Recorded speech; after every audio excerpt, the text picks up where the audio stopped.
got to be hitting almost 40, and she still looks like she's in her like 25. All right, we're streaming on YouTube, and we are ready to hit the air in just about less than a minute. Bless you. Bless you. I sneezed all over the keypad. It's okay. It's my computer. I wiped the studio down real good. Oh, good. All right, let's fade out of this song, and we'll get going here. Let's see here. 10, 9, 8, 7, 6, 5, 4, 3, 2, 1. Ha ha ha ha.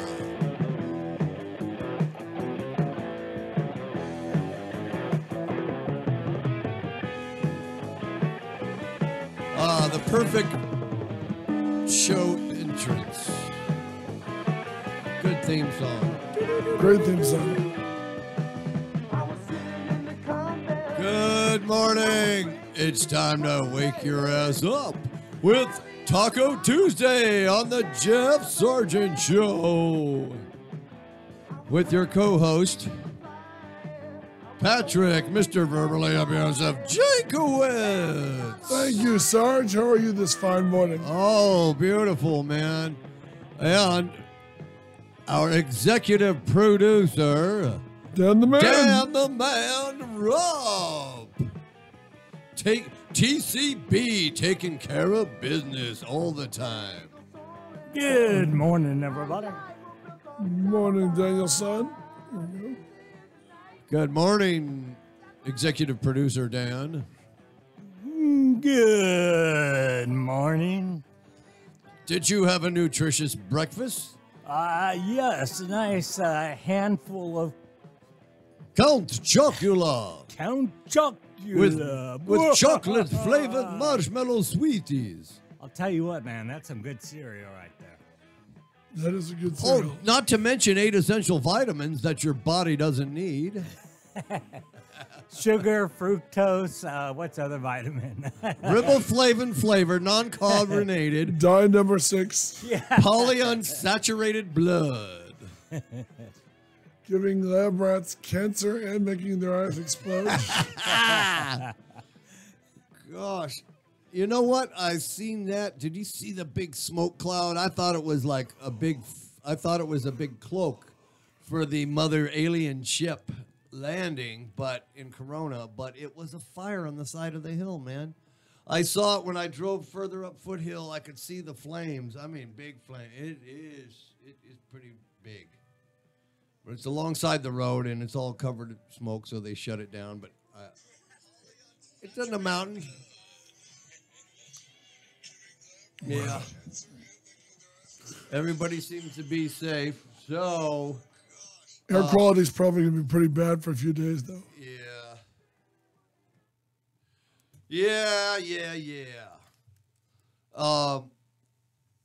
I was listening to the radio, Dan. There was some kid. There's some guy who's 35 years old now. Went into a coma when he was 20. Can you imagine? I mean, 15, that's expensive. It was expensive when you were 30 days in a coma, right? Yeah, my hospital bill was about $20,000. Oh, my God. Fortunately, I'm covered by Kaiser, and then I have coverage after that from Medi-Cal and Medicare. So I was covered 100%. It cost me nothing.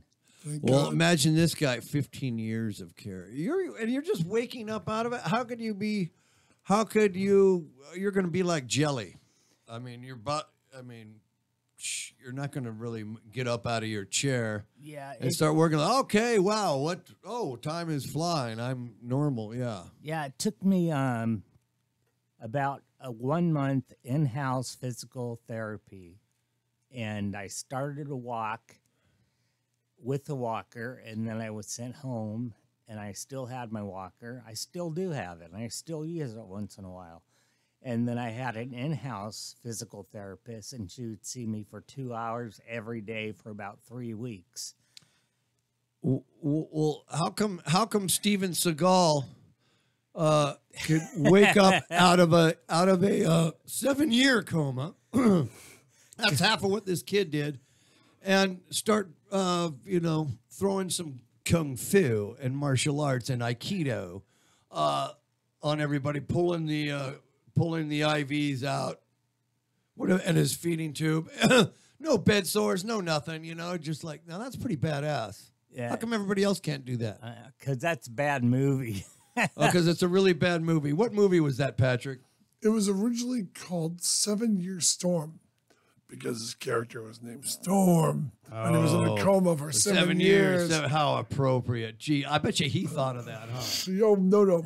Because they changed the title to something really stupid like, here was 7-Year Storm became Hard to Kill. Yeah.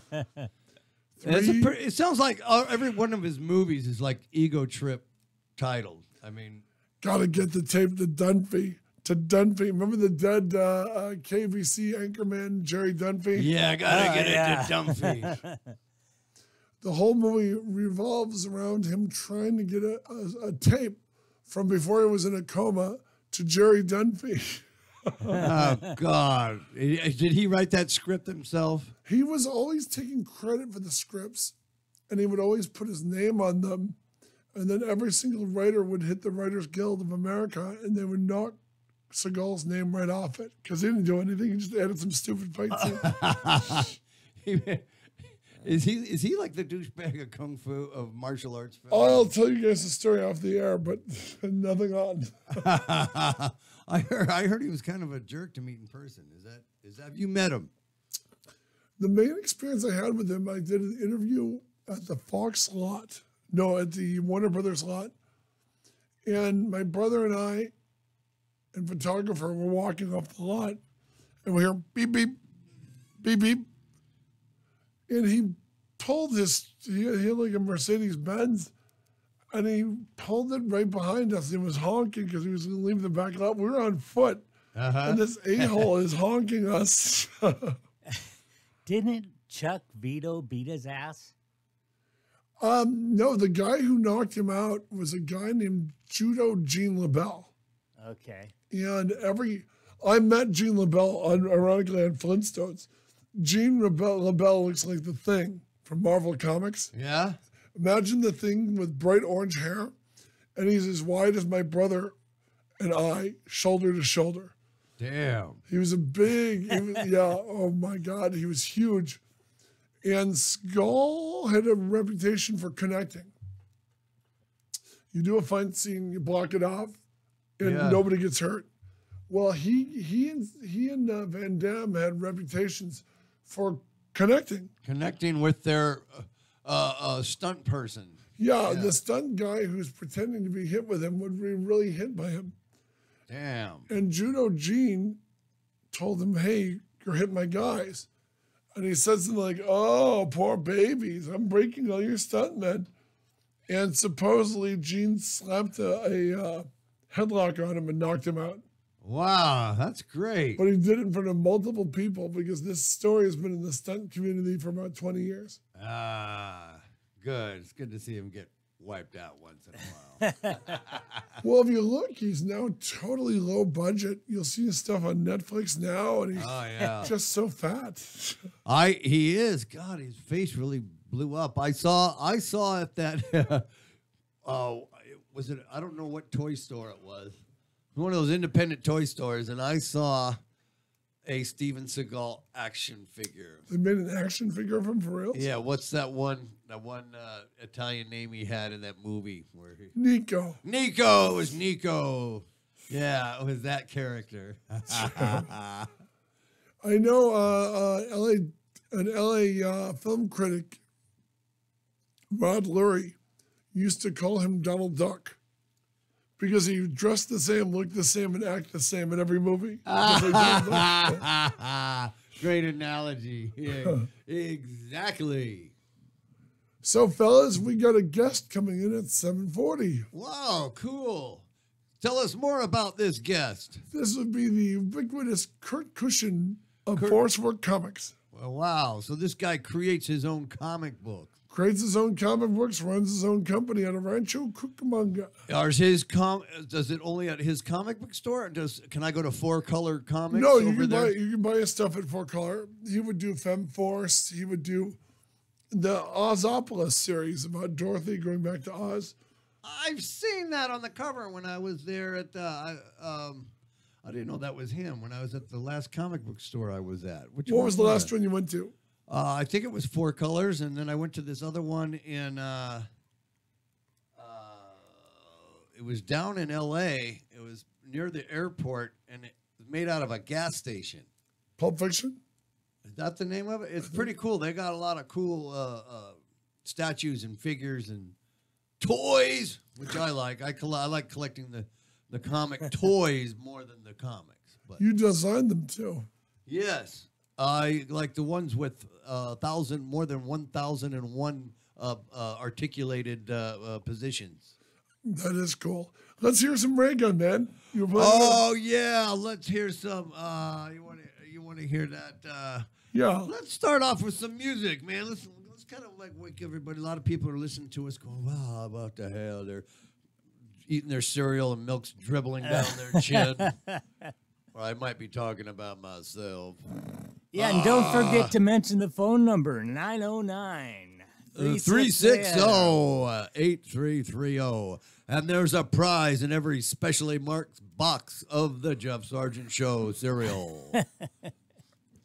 What kind of sweet surprises? We got toasted oat what? With marshmallow surprise bits or what? What do we got? Yeah, Jeff? we'll take out some marshmallows from our Cocoa Puffs and we'll give that out as a And it's sugar free. prize. It's sugar free, yo. It's made with honey. and fructose. Fructose, artificial and natural flavors. High fructose corn syrup. And bacon bits. Bacon.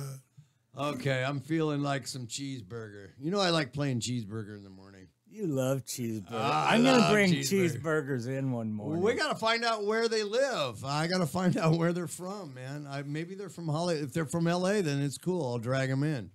This is I'm a Tiger, baby. Oh.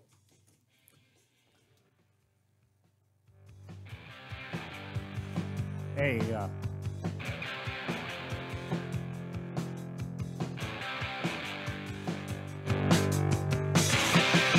I'm a fucked up mess, baby. I'm a full-time arrest.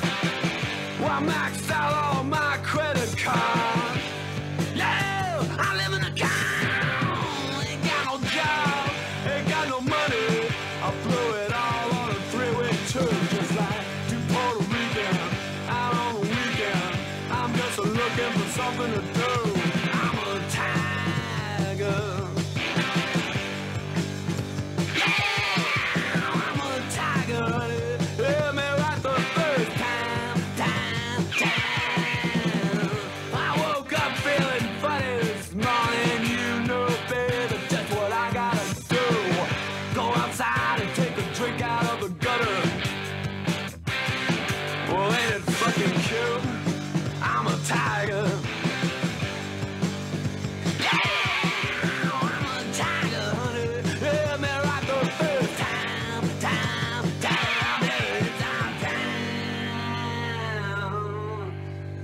Hey, what the fuck is going on? Why ain't gonna bite you? I won't tear you limb from limb. I don't care about that. He said, she said, jive. I'm a gentleman. Well, I'm a motherfucking tiger. I'm a tiger, honey. Hear me right the first time. Don't you wanna take a ride with me? Don't you wanna get high with me? Well, don't you wanna? Hey, don't you wanna? Hey, don't you wanna? Don't you wanna get high?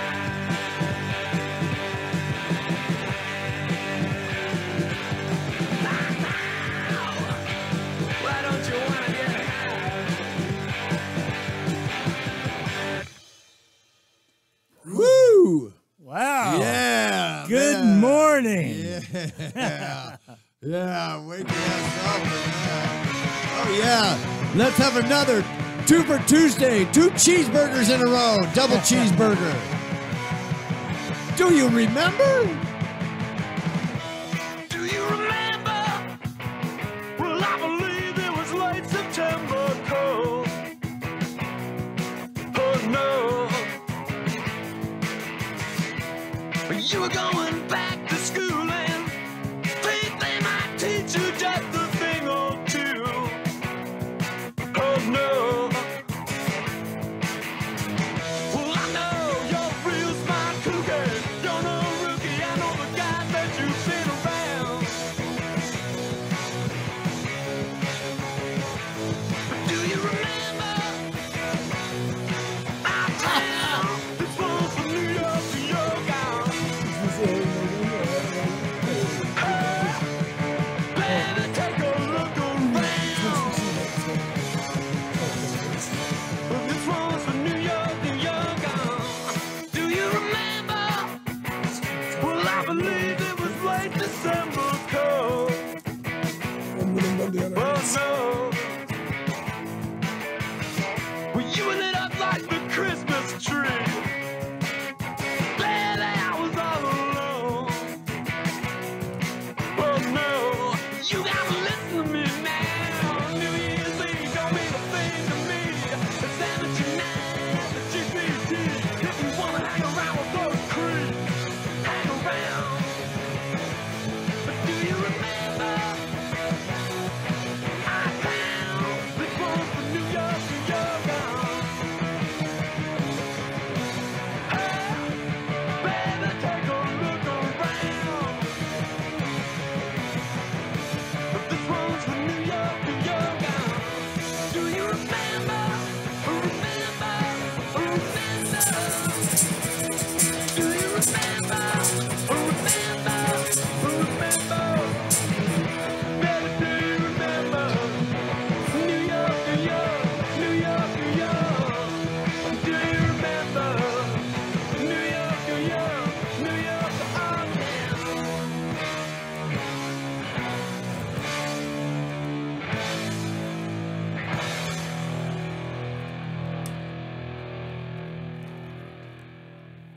Oh, yeah. Oh, yeah, and that was a double whammy, double cheeseburger on a 2 for Tuesday, Taco Tuesday. Dan, do you ever participate in Taco Tuesday? Oh, of course. Where do you go? Taco Hut, right down Foothill and what is that? Hellman. Oh, Taco Hut. Yeah, I forgot all about them. Yeah, they got great tacos. But do they have deals on Tuesday? Yeah, 99-cent tacos. 99 cents? Yeah. 99 cents only? Chicken, potato, or ground beef. Well, I like shredded beef. And barbacoa is my favorite. I like going to this place on Myrtle Avenue in Monrovia called London Gastro. But there's nothing really London about that. It's the best Mexican pub ever with tacos that are made by real Mexicans. They're good. Yeah, usually when you go to a restaurant owned by Greeks. A Greek, yes. A cheeseburger, 1 cherry coke, 1 zucchini, 1 Athenian gyro. Our white people, usually the chefs in the back are usually of Hispanic descent. Well, even at I'm Alpha trying to be PC, which I hate. Taco Tuesday at Alpha Omega Burger in Covina. I've been there. You've been there? It's right by my orthodontist's office. Right there on Citrus, right? Yeah. Right by the old downtown. Yeah. I used to go to the theater there. That's where I saw the Rocky Horror Picture Show for the first time. I used to love that theater right by Pacino's. Remember? Yeah. Well, are you talking about the giant one there? The big one that was by itself? Yeah, it was by itself. I don't know if it's still there. I haven't been to downtown Covina in a while. It's a dinner theater or something now. It's no longer a movie theater. Well, they were having bands play there for a while, didn't they? They had a stage, and they were, yeah, it was a place to go see original bands. It was like a club. It was like a little concert venue. Yeah, I was trying to get Bill Kennison from the Grove Theater, who owns the Grove Theater. Bill Kennison, the brother of Sam Kennison. What? But he didn't. I think his wife had something to do with the decision making, and they didn't want to do the whole. I wanted to bring the Yeasty Boys in, And they said, "Oh no, you don't." and they're like, "No, we don't want those clowns in here." No Literally. way, man. I just caught when I was playing my cheeseburger music. I caught Patrick dozing off. He had his eyes closed. I wiped my hands. People on YouTube saw that. I was going like, and then his sensors kind of caught. Oh yeah, and then he just smiled and shrug it off like nothing happened. I was What were you dreaming about, man? Can you go into those little multi-second dreams? You know? It's like a dog dream. Yeah, in black and white. I was chasing birds. He was dreaming of pulling that spoon into the bowl right up to his mouth, and then I made him snap out of it. Because we've got a show to do, damn it. Yeah. We've got a guest today. We always do better when we have a guest. Oh, we've got some surprise guests. We got a special surprise guest on Friday. I'm going to keep it as a pop. I will announce it Thursday on Thursday's show, and then we will post it up on Facebook and all that, and Instagram and all that good shit. We're going to have the man who molested Jeffrey on. And I'm going to molest you in a second. Now, just shut up. Yes, sir. Okay. Now, what was I saying? You were rambling. Oh, special guest. Yeah. Oh, dude. Yes. And we're just waiting for confirmation from Hollywood's most scariest rock and roll band and most controversial horror band ever to hit the stage. Haunted Garage, with our special feature, Dookie Flyswatter. I can't remember the guy's name. And his lead guitarist, Mr. Andy Chavez. We're going to get some confirmation from them sometime today, and we're going to get them out here, and we're going to play some of their new songs. They've been around for 20 years. I remember 1990 was their album, Possession Park. 1990, was that their first album? Possession Park, and it was a badass. Every song on that album is a hit. I love it. Dookie is the voice of the genie in the old 80s Linnea Quigley movie, Sorority Babes in the Slime Bolorama. Yeah, that's great. They man. break a trophy, and this little stop motion monster comes out, and Dookie did the voice. That's great. I remember when this guy Eric Caden from the bookstore, The late great. the Hollywood Book and Poster Company, would have we'd rent the New Art Theater. He'd rent the New Art Theater. I think it was New Art. New Beverly. And play the Beverly and play old cheesy horror movies. Like a Herschel Gordon Lewis night. What was that one? Ancient Weird Religious Rites of Egypt. Mondo. That was God. What was the name of that movie? Mondo Kane. No, it was that. It was 10,000 Maniacs. Wasn't No. No, that was another one. That's You're one another thinking one. 2000 Maniacs. 2000 Maniacs. Herschel Gordon Lewis. Yeah, and that one was Blood Feast. That's what it was. And Dookie would dress up as Ramses too and host the show, and Derek would come out with a chainsaw and do some live stuff on the place would pack. It was packed up. Man. I got a story for you about Eric Caden. Eric Caden's cousin was Rob Minkoff, still is Rob Minkoff, who directed The Lion King. No way. And at Eric's wake, which was held in New Beverly, really sweet wake, Tarantino shelled out for a big spread for Eric. You know what I mean? Well, that was nice of him to do A that. lot of food, a lot of drink. Rob Minkoff, Eric's cousin, stands up to speak. And hey, the man, our guest is here. Whoa! I didn't even hear the doorbell. We interrupt this conversation right now because our special guest is here. And he's not only here, he's here early. Although his sunveiled.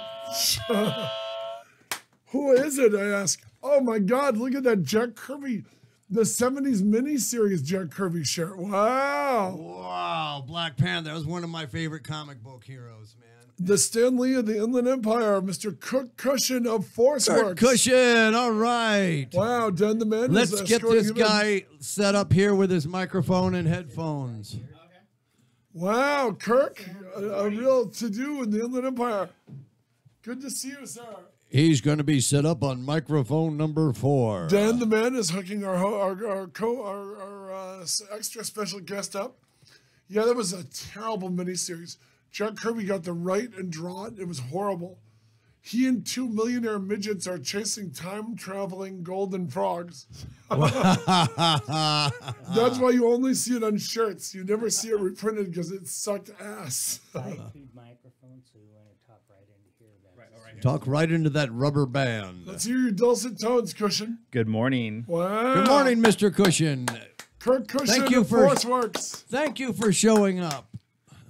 Thank you for having me. I was actually trying to check on my warranty for a garage door that I bought in the shopping center, and they're closed. So I just wandered in here. So Thank you, Mr. Adventure. could you help? could you help me with that? Yeah. Yeah, you don't tell Jeff it's busted because I'm sure your shit will start missing. Yeah.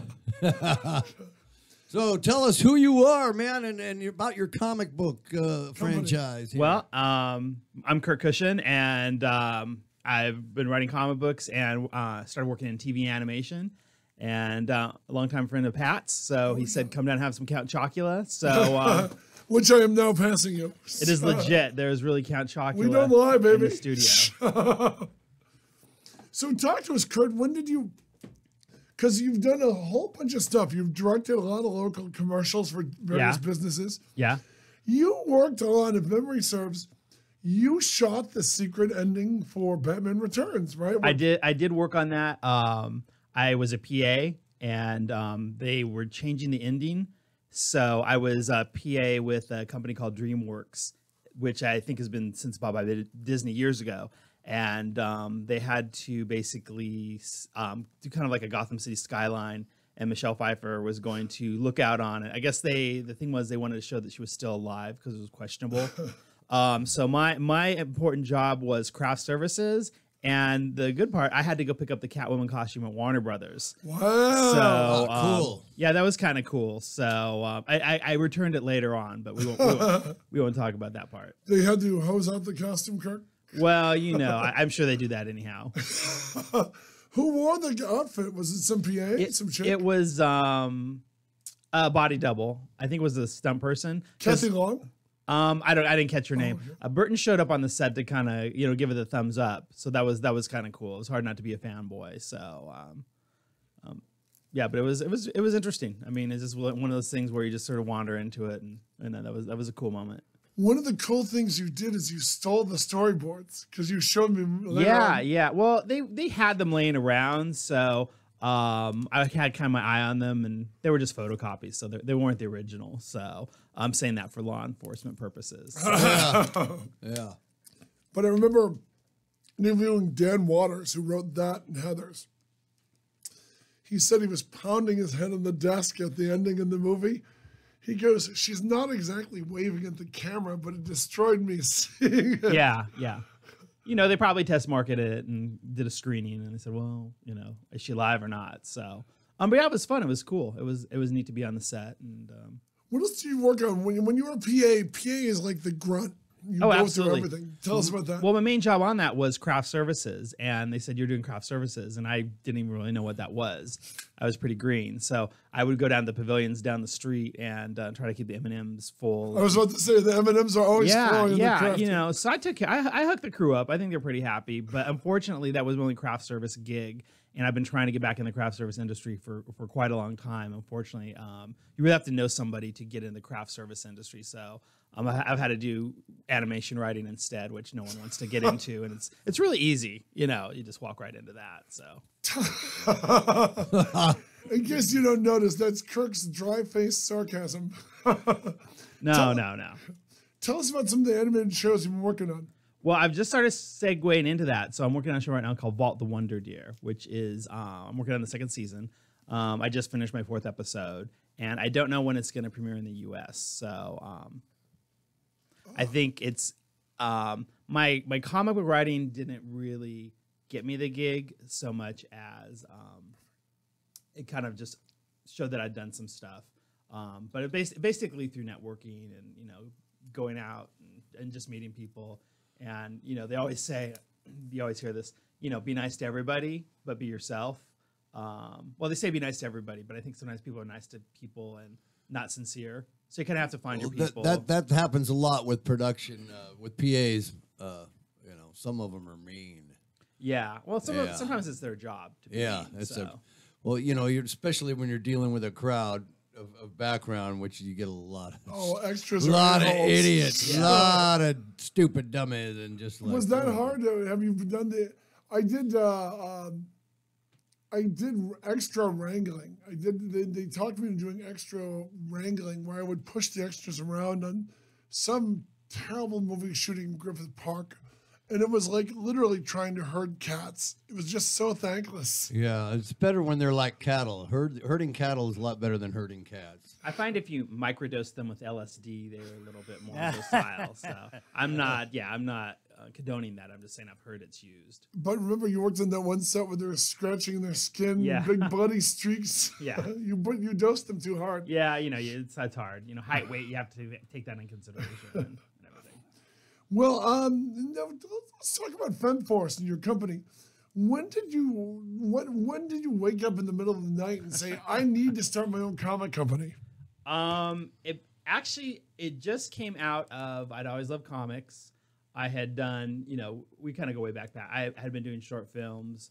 I did a low budget feature that never really saw the light of day, but I completed it. What was the title? That was called Strange Industry. Mm-hmm. And the only person, of course, I had a cast and crew screening, and my oldest daughter has seen it. So I let her watch it. So did she like it, or was like? Yeah, she was actually quite surprised. So unfortunately, that was in the time when technology was sort of switching between film and digital.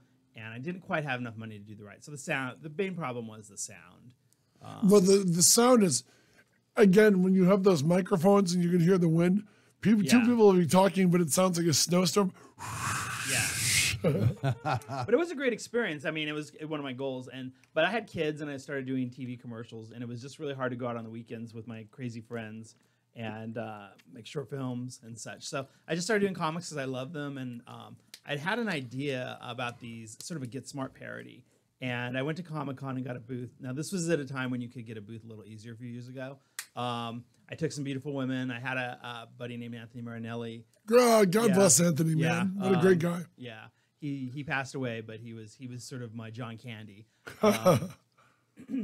And a guy named Preston Gant, who interestingly now is a reality TV personality on Little Women LA. Really? Yeah. Oh, I saw them one night. Remember, they were there that night. We went and saw the Alice in Chains tribute. We saw Memory Lane. Remember, we saw the little people. It was those little women.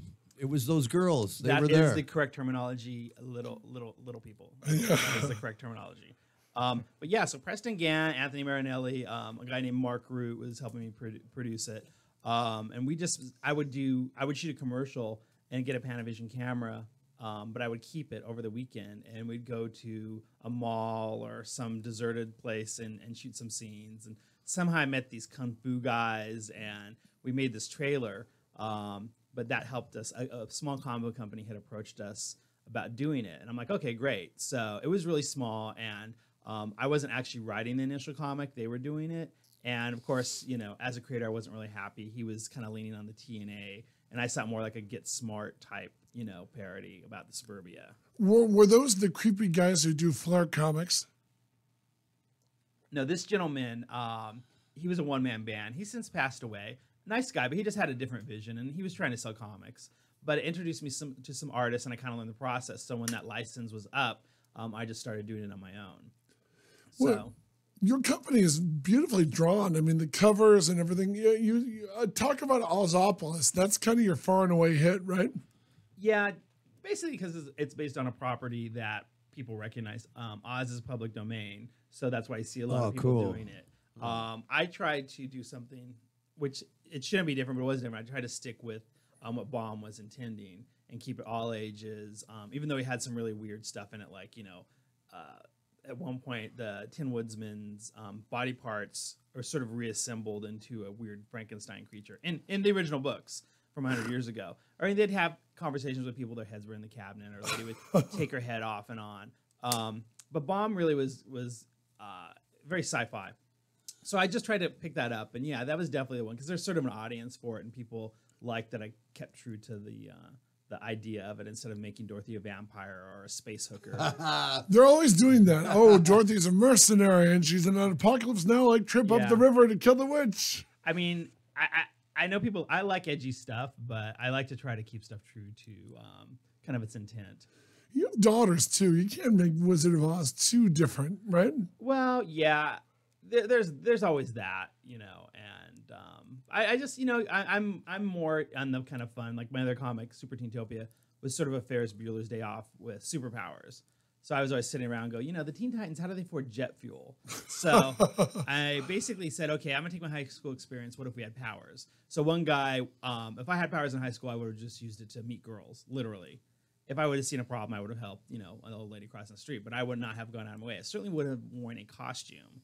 So one of the characters is really into wearing the costume, and it's homemade, and they meet these girls, and that's why segueing into animation is good for me, because that's a good audience for me. It's sort of like an all ages type thing. How do you do this animation? What kind of format is it? Well, I don't do it myself. The show I'm working for, Vault, is produced by Dream East Pictures.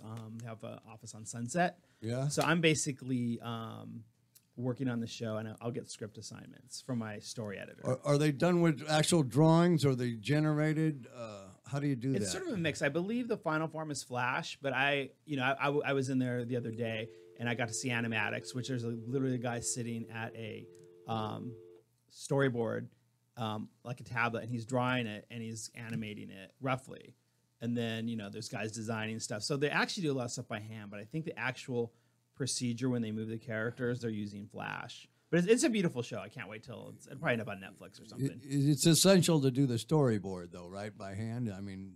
yeah, and I'm not sure, again, I have never produced animation personally, but, literally you go in a room and there's guys at computers, and what they do is they record the soundtrack first. So you'll go in and they get the soundtrack. It's like a radio play, like we're doing now.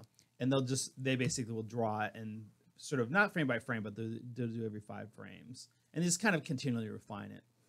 Now, was Walt the Wonder Deer your first cartoon, or did you do something to get your feet wet? That's my first professional one. I got really lucky. The story editor asked me to work on it. So yeah, it's been great, so. Now you become a fixture. This is kind of exciting. You become kind of a Comic-Con creation fixture, where you're at the point where, even though they have huge companies throwing them tons of money, you are still a Comic-Con. Your company will always have a table at Comic-Con. I do. I don't go to all of them just because it's your whole weekend. So, but yeah, I mean, it's. I kind of joke. It's like the independent comic community is it's like a car show. Like if you go to a car show and watch these guys with their T-Birds and stuff, and you go out and kind of to Artist Alley and you see a guy, he's got his best stuff out there. And I've seen a lot of people come and go, because one of the saddest things I ever saw is a guy was at San Diego and he had one book. He, put everything he had into it. And every time I go by and visit him, because I try to be encouraging, he got more depressed and more depressed. I think he thought he had come up with the next Deadpool, and it was going to happen literally by taking his one comic to Comic-Con, and by the end of the show, his box was literally sitting there. He was gone. All the stuff was gone. It was this box of comics that said "free, take one." Wow, yeah, and it broke my heart, because that was only step one. you have to go out there and continually promote yourself. You just can't go out there with, oh man, and nobody likes it. I'm out of here, and like he gets disappointed on his first one. Man, you gotta Yeah. expect that though. Yeah, but it's creative people sometimes don't have business acumen. So, Speaking of Jack Kirby, yeah, exactly. So, it's like anything, you just have to stick with it.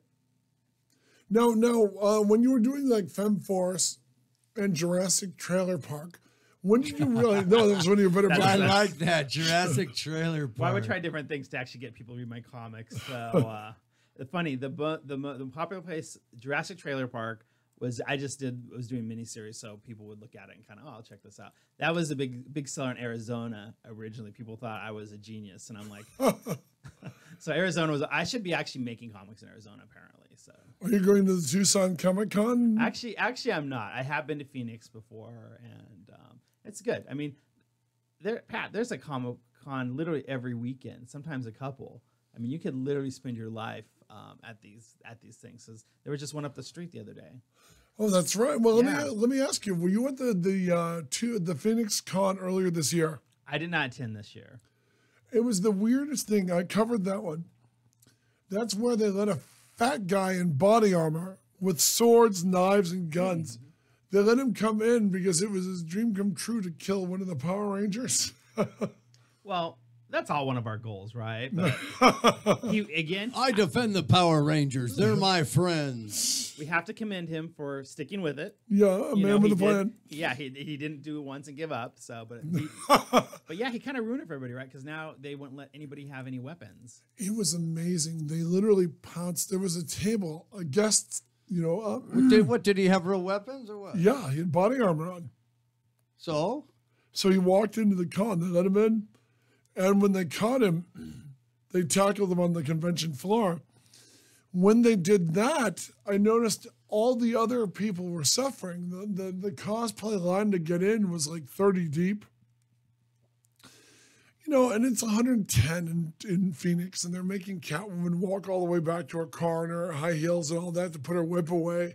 oh, you got to be kidding They me. were That that, is so yeah. They were all weekend long. There was a guy selling lightsabers. He was a guest in their Sure. con. They ran up to him, security, because they let this a-hole in, so they're jumping on all the cosplayers. They look like they were always on top of it. If you sell, they wanted him to cover all his lightsabers because lightsabers are weapons.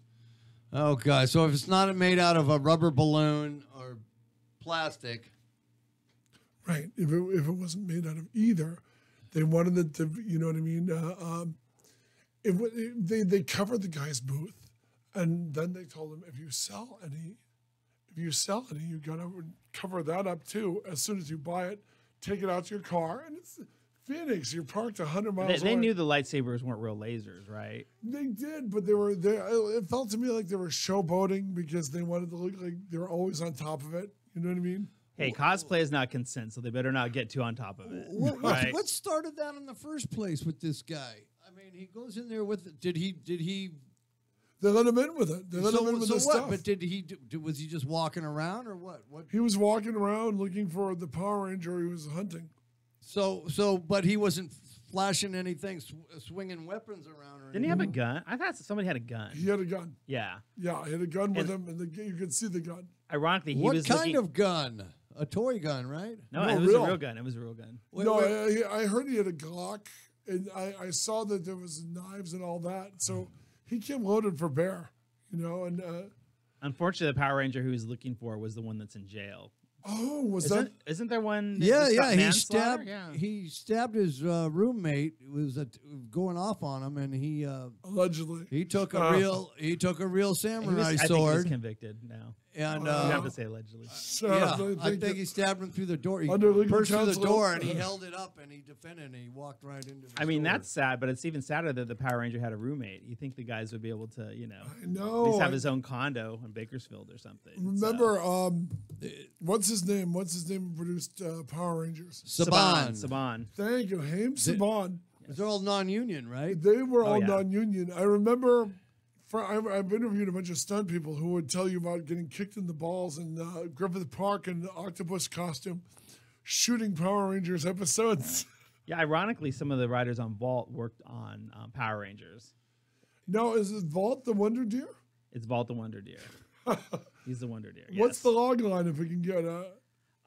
Basically, Vault. It's very Oz-like. He's on a journey, has his magical friends, and he goes around the magical land, and they fight goofy villains and stuff. So, it's really cute. It's for kind of maybe 10 to 12.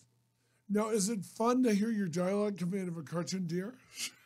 I'm not gonna curse, but blank, yes, Wow. yes. It's pretty cool. It's pretty cool.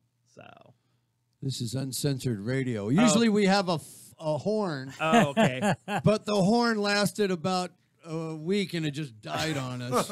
We got to go to the bike shop and get another one. Did. He's Yeah. We wore it out. Okay, yeah, you guys need a case from Amazon. Yeah. Yeah. You can get that by tomorrow, you know. We You can borrow my Prime. I would rather have like the bleep, the sensor, the beep, but I think the horn's more fun. The horn is fun. Yeah. But when you were doing your comic company, Yes. was it fun? Because you were a comic book reader. Absolutely. Absolutely. Now, did running your own company and still running your own company, did that kill the joy of New Comic Day for you? Or does your heart still flutter every Wednesday? Oh, absolutely. Absolutely. No, it's all, Wednesdays, amazing. Depending on which Wednesday it is. But, That's when the new comics come out, right? Yeah. Is every Wednesday. Exactly. But I don't like to go Wednesday because it's too crowded. A purist. Yes.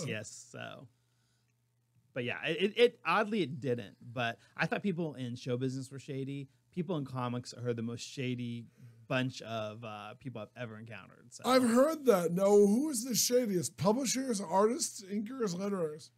well, it's just I think because people can get into comics, like if they're an artist. I met so many artists that would think, okay, well, if I'm going to draw for you, I'm going to be able to get rich and get a Porsche. I'm like, well, I'm not Marvel Comics. I'm an independent guy. So that's how I ended up using a lot of foreign, I basically outsourced because they were hungrier and frankly better than what I could afford, of a guy down the street.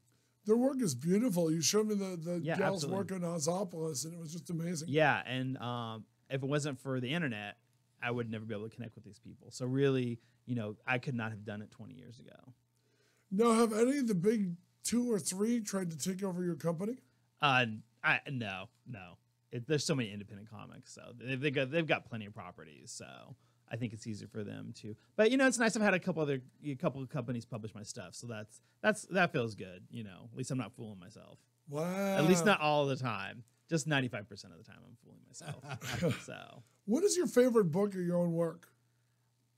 that's like, what's my favorite child? That's really impossible. Well, the first one you told me.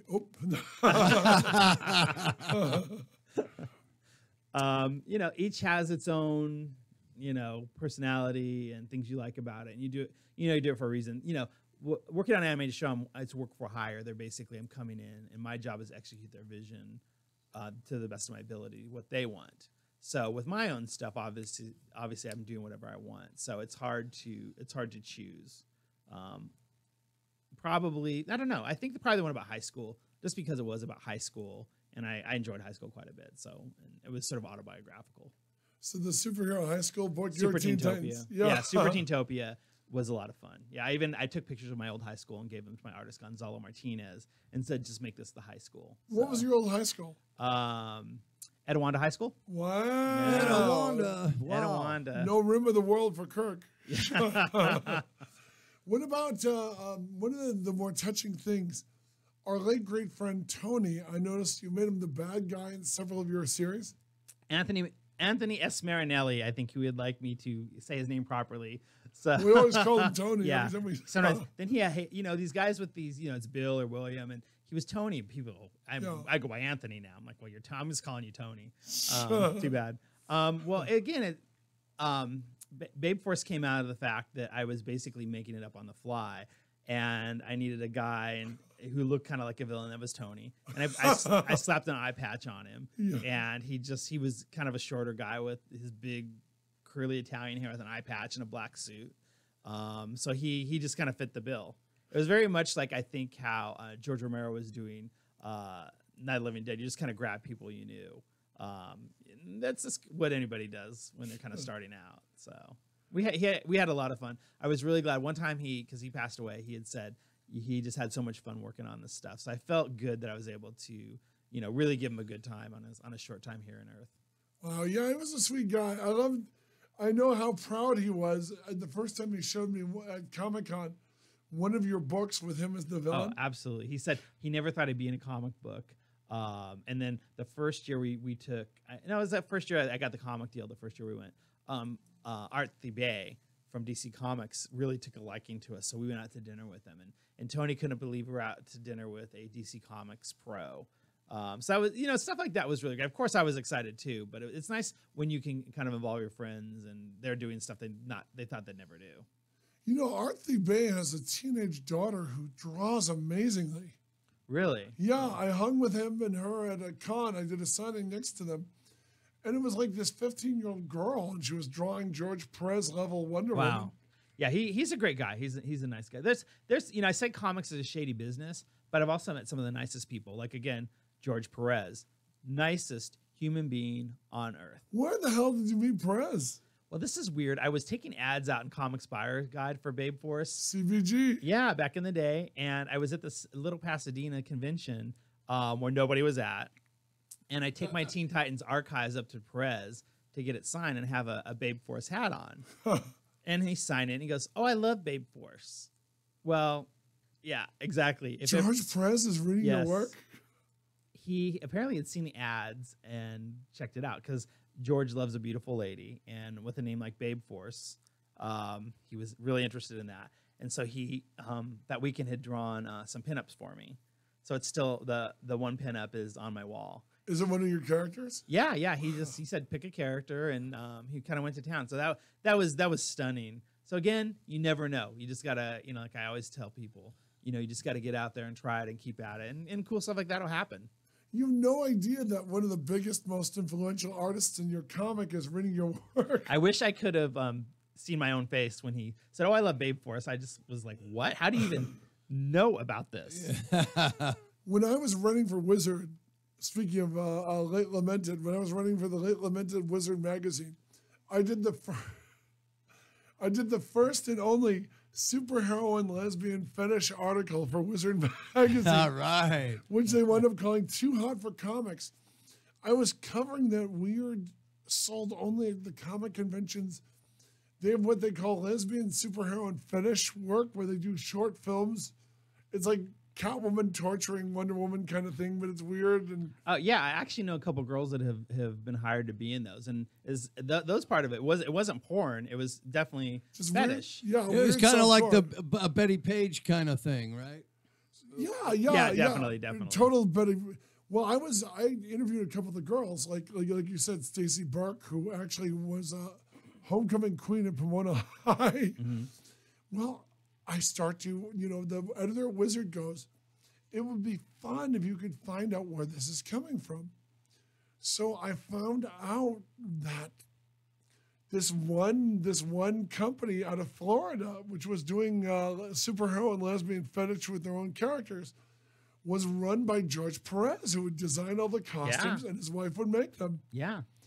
I was shocked by that. I mean, and it's good, clean fun. I mean, you can't really, if I went to my wife and said, "Hey, check out this wholesome lesbian fetish work by George Perez," she would probably, look at me funny. You'd say, honey, those are Dunkel boots they're wearing. Yeah, but they had done a video series. I'm not sure if he was associated with it, because when I was doing commercials, I would know a lot of models, and I'd say, "Oh, what have you been working on?" "Oh, I just did this fetish video." I said, "I might need to see that I might need to review your portfolio work to see if I can catch you in the next Toyota spot." So. Oh, that's right. You've done a lot of Kirk was a major producing influence on commercials out here. I remember the one you cast Tony as an elf. Yeah, that was probably, I didn't realize at the time, that was probably the most fun I'm ever going to have in my life, where I could just go out, and if I could talk the client into it, they would do it. So we just literally, I had a guy that was a clown named Greg Evans. He was like a clown mime. Again, Preston Gant, who's now in Little Women LA, Tony. And I would just, anybody interested, and Pat, I'm surprised I didn't rope you into it somehow. I'm shocked, but I was you would have mixed, the human skyscraper with the little people. That would have been great, man. I can afford Pat, probably. That was probably. Thank you. Yeah, he's too, probably, you Screen Actors Guild guys. Sorry. It's easy. You just pay his SAG wages. That's all. I used to say that. I used to complain about Screen Actors Guild, but now I'm in the Writers Guild, so I can't complain about. Isn't it great? I mean, I can't complain now. Do you get the screeners at the end of the year? I am not quite at the level of the screeners yet, but that is my goal in life, to be on that level of getting screeners. Oh my God! In October and November, your mailbox starts to fill with movies that aren't even out yet, because they want to win an Oscar. I mean, you'll get all the big stuff. You'll get I remember they always wonder how this happens. And when they did, what was the accident movie, Kirk? The Accident? Yeah, the movie about the accident, Matt. Crash. Was it Crash? Thank you. Crash. Harvey Weinstein is a friggin' genius. He made sure every man, woman, and child in SAG got a copy of Crash. Crash was the only movie they would send you. Everyone else would send you crap, like 12 pages of glossy photos. Sure. Yeah, my question for you: when you join the Writers Guild, now is it the same amount?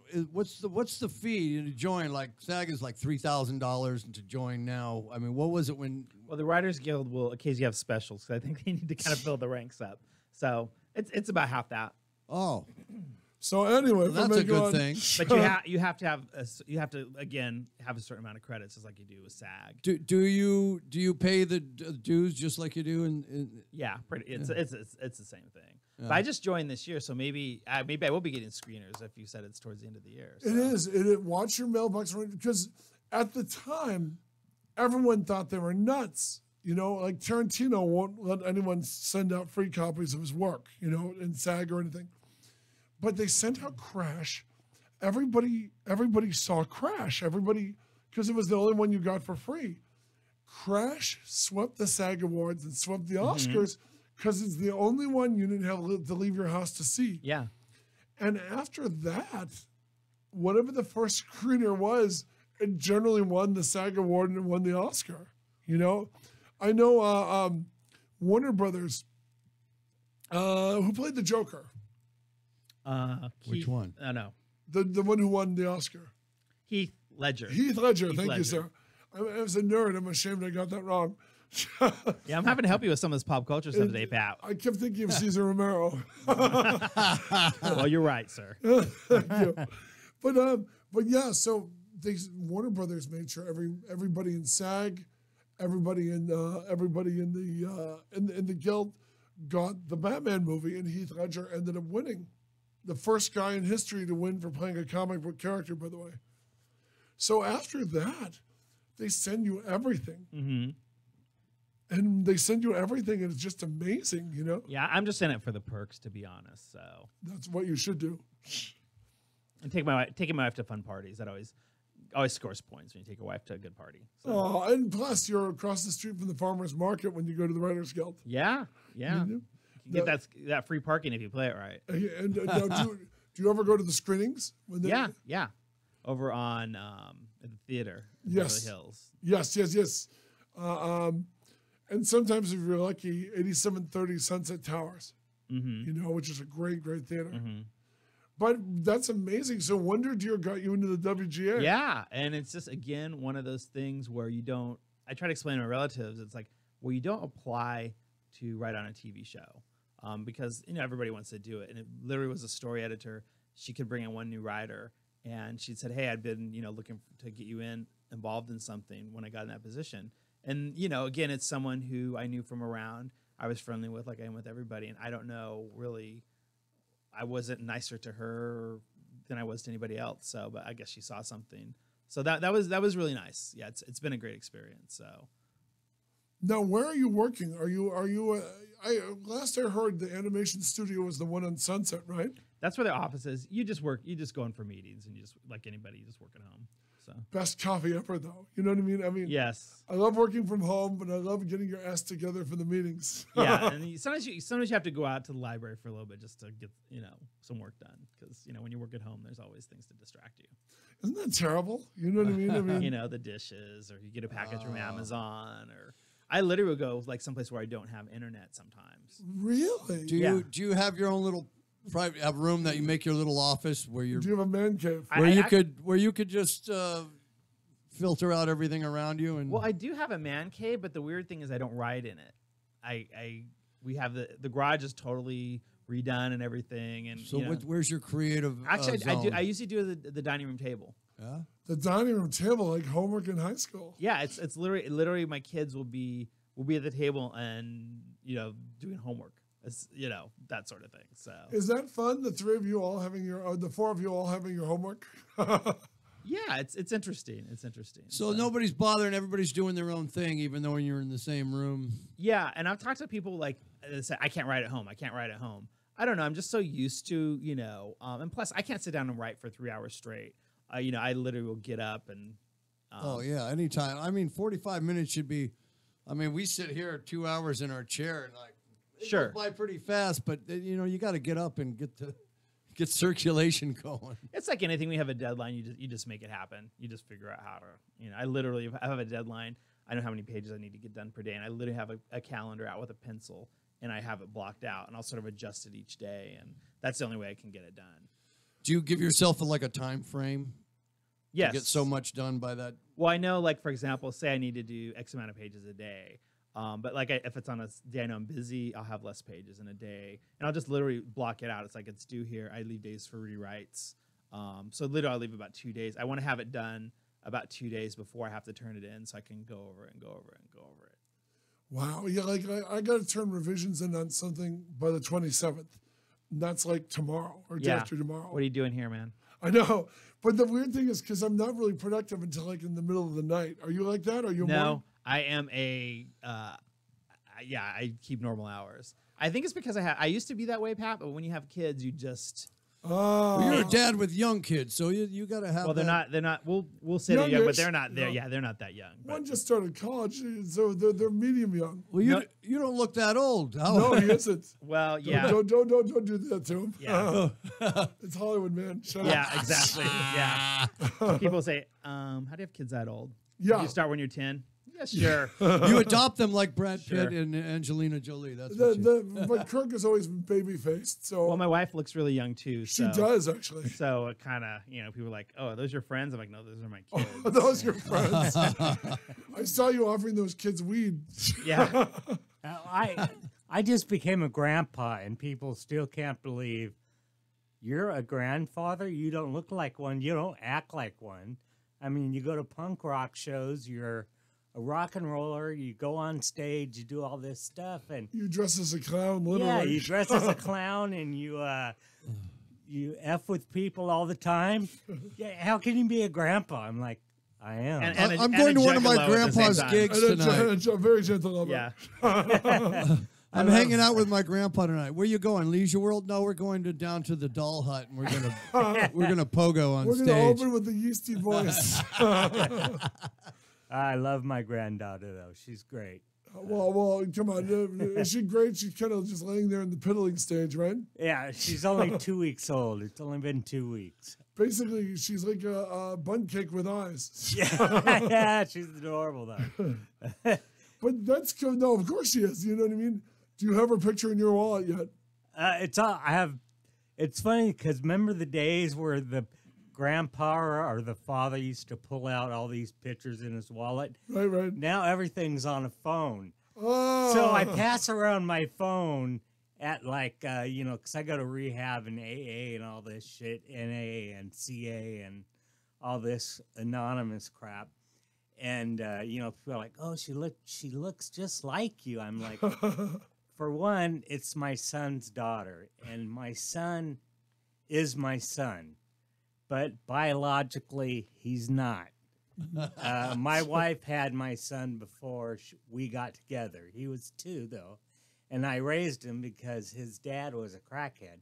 So so he is my son, and that is my granddaughter, and so it's I take a compliment when people say that, and I just say thank you. So we should ask Kirk. Do your kids? Does the DNA flow in your family? Can they say, "Oh, you look like your dad," or "You Yeah. look like your mom"? Pretty much. We were joking that we're too normal. We're very nuclear. We're just not progressive enough. So Just you look like same- the little family stickers on the back of a soccer Well, van. no, pretty right? much. His wife- actually, the cool thing about him, his wife and daughter look so much alike. They look more like sisters than, you know what I mean? My wife will love you for that, Pat. But your daughter will hit me, I'm sure. yeah, pretty Your much. daughter dressed as The last convention I saw you at, your daughter dressed as a waitress from Twin Peaks. I thought that was Yes. hilarious. Yes. Wait, was I Yeah, remember. that's where I met We Jeff. met yeah. you. Yeah. Yes, because we go to all the Yes. conventions Yes. and then we're hanging I out. cover for and- yeah. And You just didn't recognize me without my waitress with me. Because I've seen you, we've done kamikaze and Yeah. stuff, and we always, I Pat try to- knows everybody, but we always. Yeah. I tried to keep Kirk at arm's length from you, you known deviant. Oh, how dare you! But I was going to ask, do you enjoy conventions as much as you did in the very beginning? I enjoy them more because it's just so fun because you know more people, on the comic side and the animation side, even just fans that yell at you when you haven't put a new comic book out. Wow. So, yeah. Is that fun? That you Whoa. have people who hold you accountable? Yeah, so Kirk, what's up, dude? Like I'm waiting for. yeah. Where's my comic? I said, "Where's your million other friends?" And then we can, Yeah. we'll get that out as soon as possible. It's great. It's like a joke. It's like a car show, where these old guys are sitting around. We're not the old guys. No. They are the. God But forbid. it is so. There is a lot of fun. Even as the cosplayers have kind of entered more, that's a lot of fun. There was a guy. He was dressed as now. See, I can't pull this out of my hat. One of the gorilla general from Planet of the Apes. Oh, yeah. Urso. He's amazing. Oh, we Isn't saw he? him. That's Yes. the one we He's saw. on in Long Monster Beach. Palooza. Yeah, and he's on Long my Beach. Instagram. Yeah. And I mean, that's amazing. Or, there's a point when you see an R2 unit roll by. And I always go, I wish if my 11-year-old knew I lived in a world where an R2 unit rolled by all by itself and I didn't, wet my pants, that 11-year-old would not believe the world I live in. He would accuse you of selling out because R2-D2, if you don't lose your ass when you see R2-D2 Yeah. in real life rolling through the room, when are you going to lose your ass? But we live in a world where an astromech droid will roll by you. Of course, his controller's kind of looking around the corner. Right, but it's, right. It's amazing. I mean, so that's why I think a lot of us don't grow up. Like, we love the things we love when we're... Okay, I've got a quick question that I had come in over my phone. Is this from England or is this? This is from Australia. Wow. If there is one comic book or one movie that influenced you, Great what is question. it? Probably Claremont's X-Men quite a bit. His run was just fantastic. Of course, Star Wars, everybody says that. But yeah, if you haven't looked into comics, the comics by John Byrne and Chris Claremont, Oh, yeah. just fantastic. And no matter what kind of technology they have, they'll never make, to me, a movie that will match the Dark Phoenix saga. Now, what about Frank Miller? Any? Oh, comments on fantastic. him? Yeah, the Daredevil stuff. When Well, that came yeah, out. but his stuff has been really poor lately. You know what I mean? I mean, Yeah, Dark I Knight- liked it because it was so dark. Yeah, know? back then it was dark. The Electra days. Oh, Back in the Elektra, 90s? yeah. Yeah. Bullseye. I mean, that was amazing when that stuff came out. Although it always annoyed me, he gets credit for Bullseye. Marv Wolfman and John Romita created Bullseye. Yeah. You know what I mean? I mean, that always annoyed me that you'd see these articles in Rolling Stone and stuff. Half of the Daredevil canon created by Stan Lee or other artists. Sure. And you would give it to Frank Miller because he made it cool in the book. You know what I mean? Oh, but even Miller's, there's a storyline, Born Again, that he didn't draw. Amazing. There was also that. Did you see Defenders? The I series haven't, on I haven't, Netflix? I haven't finished it, so it sounds like I should. They have a visual homage to Born Again in there. Oh, okay. I gotta go, guys. Hold on, I Shame gotta on you. put it. How's your Wi-Fi here? I gotta watch that right now. So yeah, so I would say Dark Phoenix Saga, Born Again by Frank Miller, Legion of Superheroes. I am Legion of Superheroes, really? yeah, Keith Giffen, Paul Co- Levitz. Keith Giffen, by the way, co-creator of Rocket Raccoon, Yes, Bill Matlow. with the living but injured Bill Matlow. Yeah. So yeah, any of that stuff that was in the 80s, but I would say, and I love the X-Men to this day. I have my X-Men jacket on, but I just took it off. It's very nice. So were you? Was X-Men your jam as a kid? Oh, it still is. I mean, it's weird because when I was a teenager, that's when Kitty Pryde came out, and Joss Whedon. Every guy was a teenager when Kitty Pryde, and so it's weird that now you have older men loving this teenage character. I have a Kitty Pryde shirt. I'm going, there's nothing creepy about this, but I'm still a teenager inside. So I love my Kitty Pryde, Kitty and Lockheed, 100%. I mean, you know the great Tom Orzechowski lettering. Oh yeah, I mean you just can't get that anymore. It's interesting because Orzechowski, the letterer, is from Detroit. I always think of Detroit characters like for you it was X-Men, for me it was Spider-Man. I mean, Keith Pollard, who co-created the Black Cat and everything, he was from Detroit, man. You could go up and bust his chops as a kid at any convention. He would explain panel layout and all this. You know, it was kind of cool. Which now you can do that in person, but also you think about these guys, you know, you're friends with them on Facebook or follow them, so you can still kind of get that a little bit. Have you ever hired an artist you grew up with to draw one of your books? No, because I can't afford. I've never been able to afford them. So, John Byrne. Yeah, he just, you know. Have you met Byrne?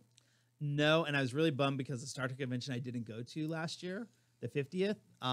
He was there with IDW, and I was so sad. I even wrote Chris Rael and said, "Hey, if you need free help at your booth, I'm willing to drive up and help you." But he had plenty of help. So. Of course, with Byrne in the house. Yeah. Wow. Yeah. But I heard Byrne's going to be at, I think, the New York Comic Con.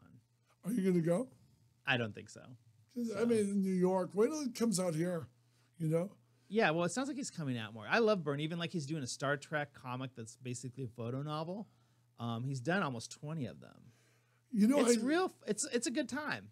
You know, Byrne's always a good time. He was now. great. I really thought his run as writer-artist on FF was really seriously underrated. I had to. I was joining a group on Facebook yesterday about it's called the Burn Victims to appreciate John.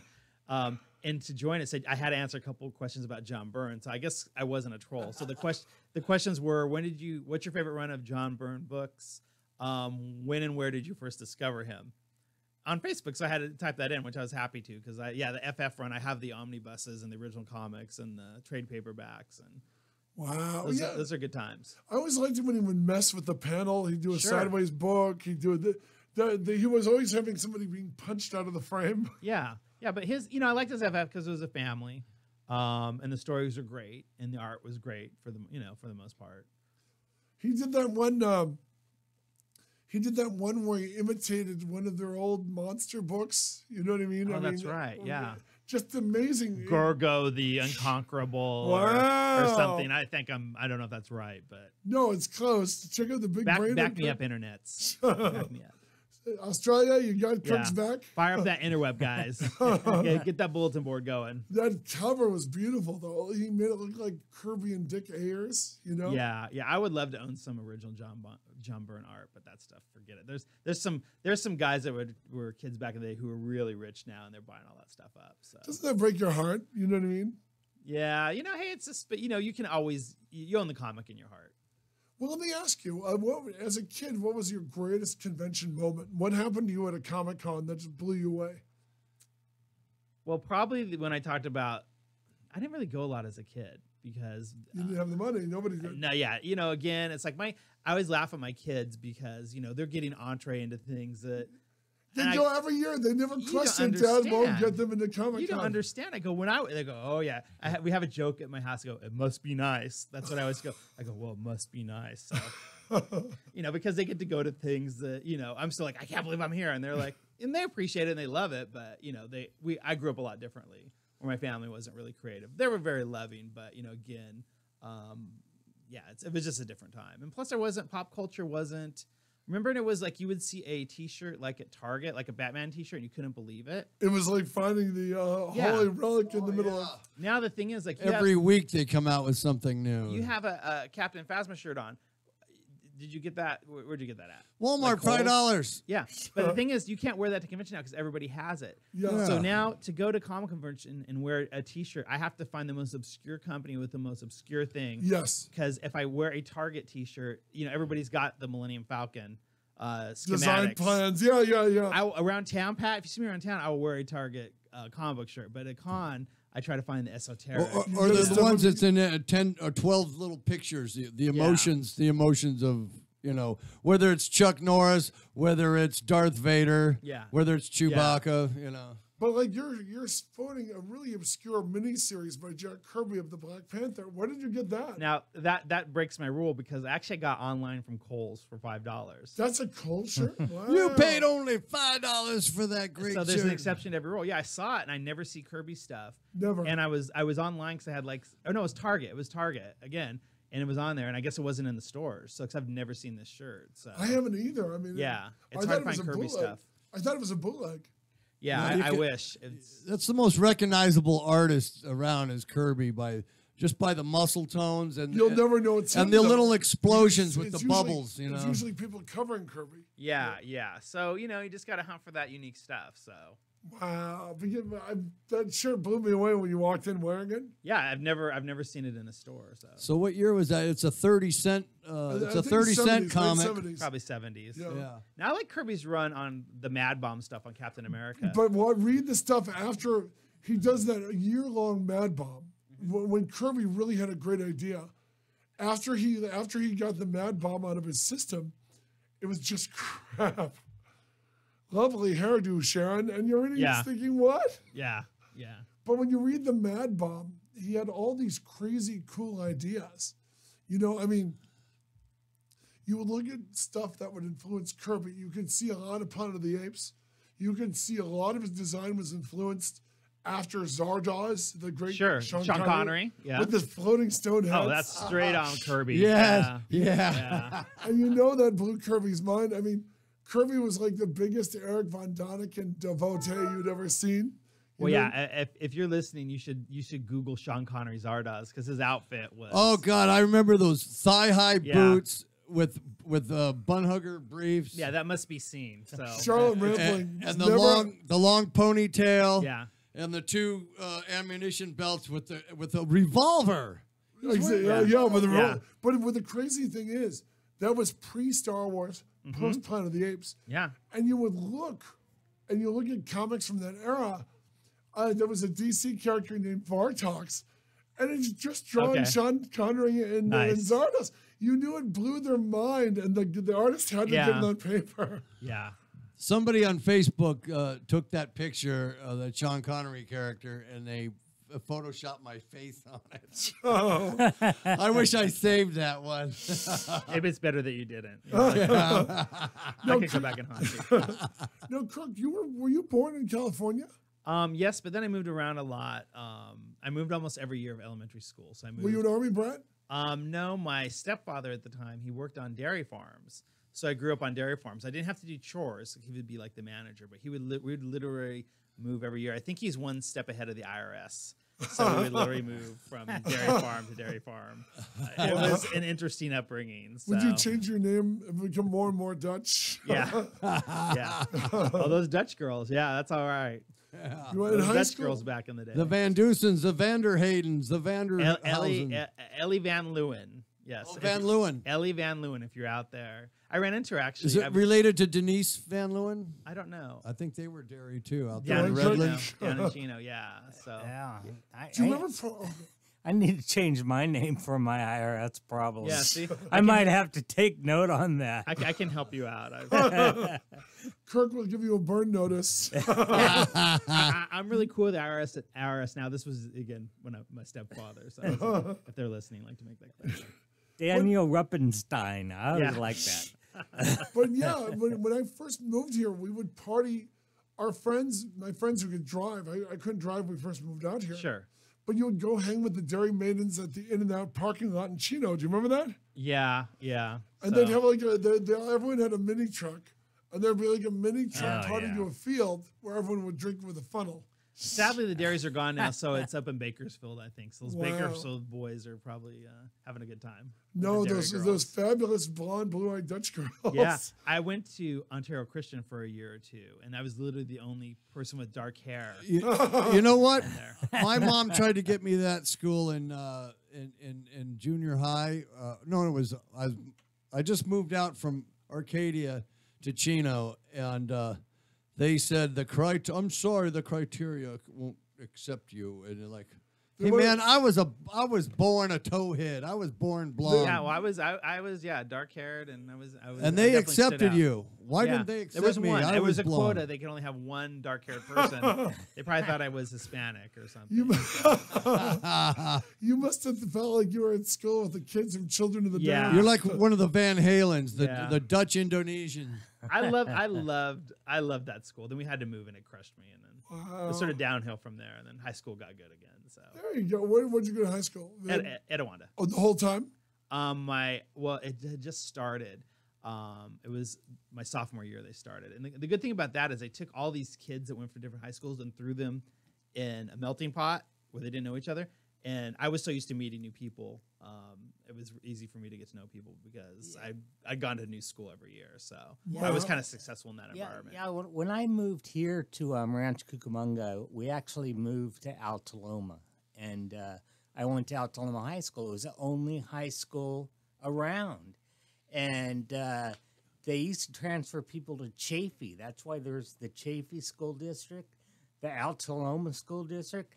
Now there's the Etiwanda District, which covers Etiwanda High School. Now there's there's still Altaloma High, which is And you have Oso. Yeah, then Oso. Osos. Los Osos. Now, when was your My school? goddaughter When went was to Oso. Etiwanda built?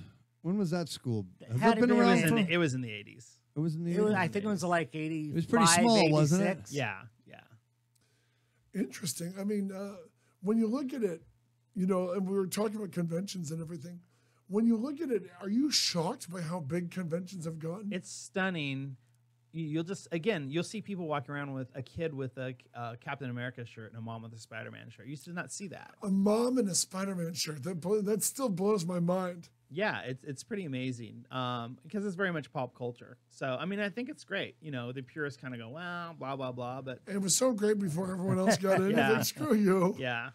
So but it's great. I think it's a good thing. I just wonder, is it going to go the way of Westerns? Is the superhero genre going to just fizzle out and then people just be making sort of awesome art house superhero movies? By the way, we might be going there. You look at a James Gunn movie like Super, and I could totally see that becoming the way of the future. Sure. I've seen some fan films, little shorts of superhero stuff that's coming out on YouTube, and man, it's badass shit. I mean, they're using all the high technology, and you couldn't do that back in the '90s. Remember those horrible ones we saw in the '90s? But we love them now. Yeah. We do. Yeah, we love them. Well, I think cosplay has had a lot to do with saving the convention.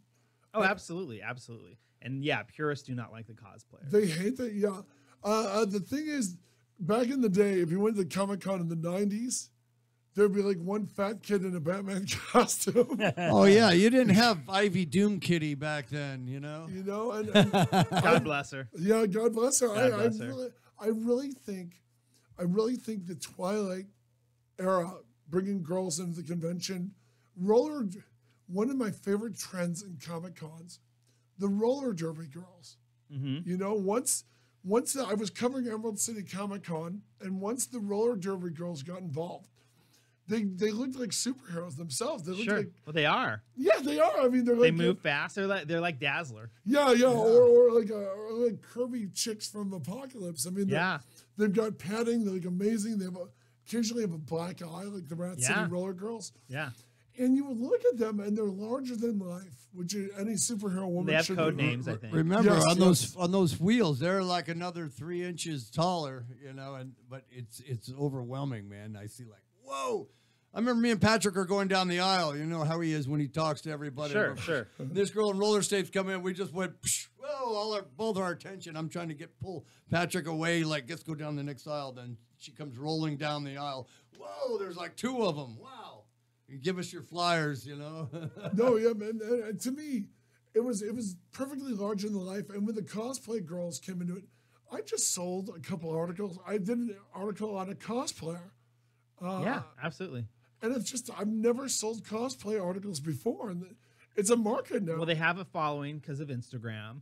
Some of them are making a living at it. So, hey, more power to them. I mean, I think it's a whole nother avenue, and I think it's great.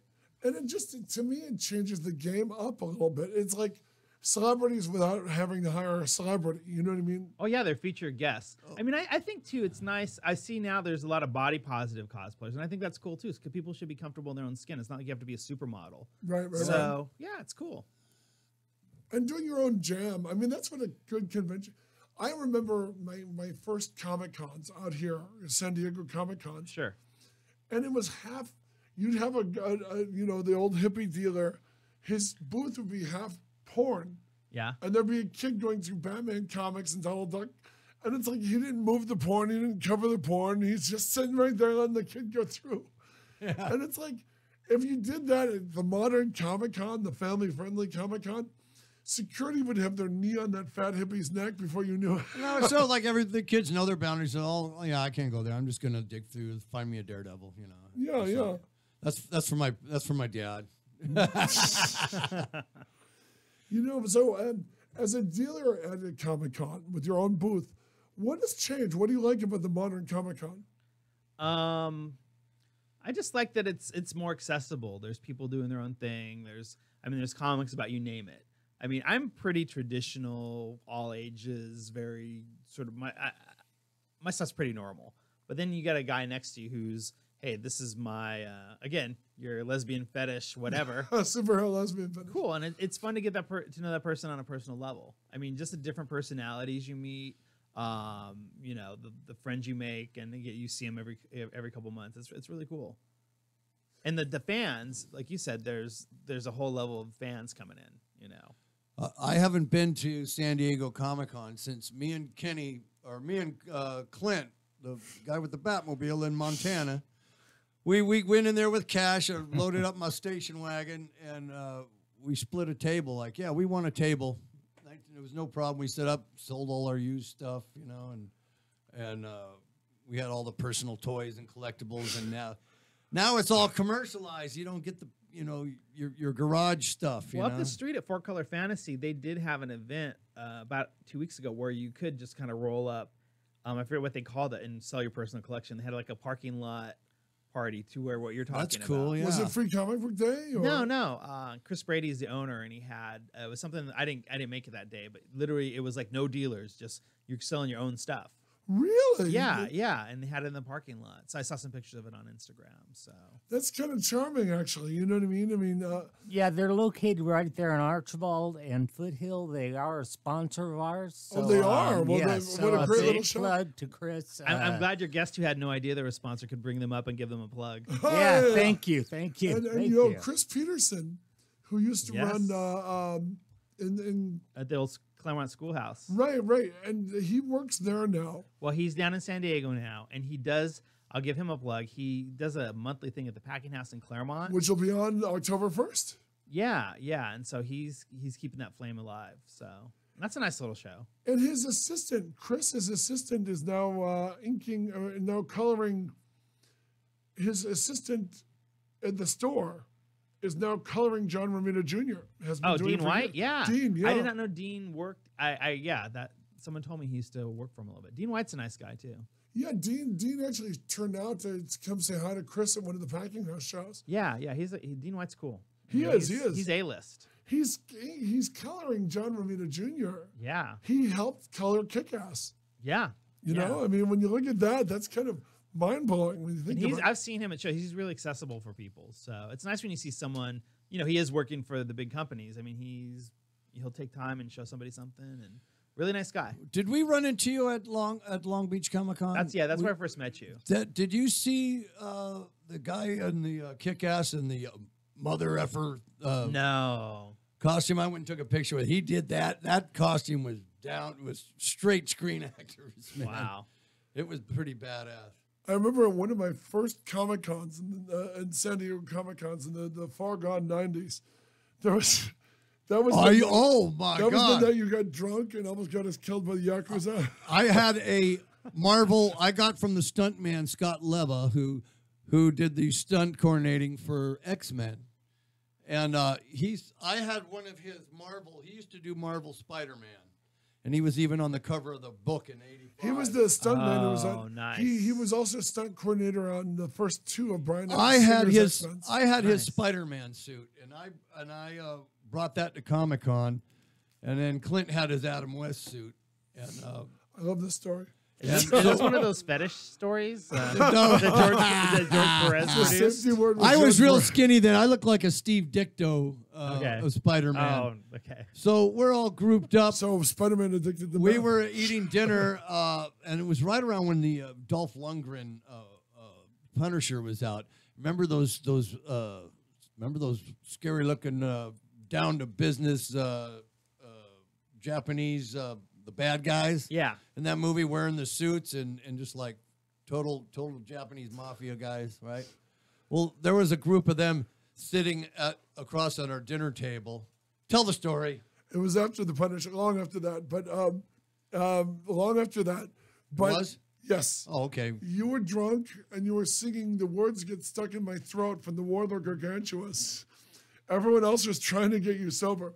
There's an elderly guy in a black tuxedo, elderly Asian guy at the black tuxedo, and everyone at the table with him is a young guy with like Akira hair, dark sunglasses, and they're all in black ties, black shirts. Yeah, they meant business. It was They will kill you. So our drunken friend Jeffrey here, words get stuck in my throat, which is what the woman is singing for all three of you who've seen Warlord Before she gets Gargantuous. eaten and Before spits she her gets eaten. bloody dress out of her mouth. So he slams his dish. We're waiting for our food. He slams his dish in this really nice Horton Plaza restaurant. He slams the dish. The spoon goes flying. And whoever that old man was at the other table, meeting with all these young, scary-looking Yakuza type guys, it lands in his soup and splashes on him. In a shot, all 12 guys stood up and were like literally like a Oh, combat fuck. position. I'm going to die. And I remember thinking, oh, this big mouth idiot has got us killed. And Kenny goes, Sergeant, what the bleep did you do now? And the old man looked over, did this hand gesture, and they all sat back down. He just went Wow.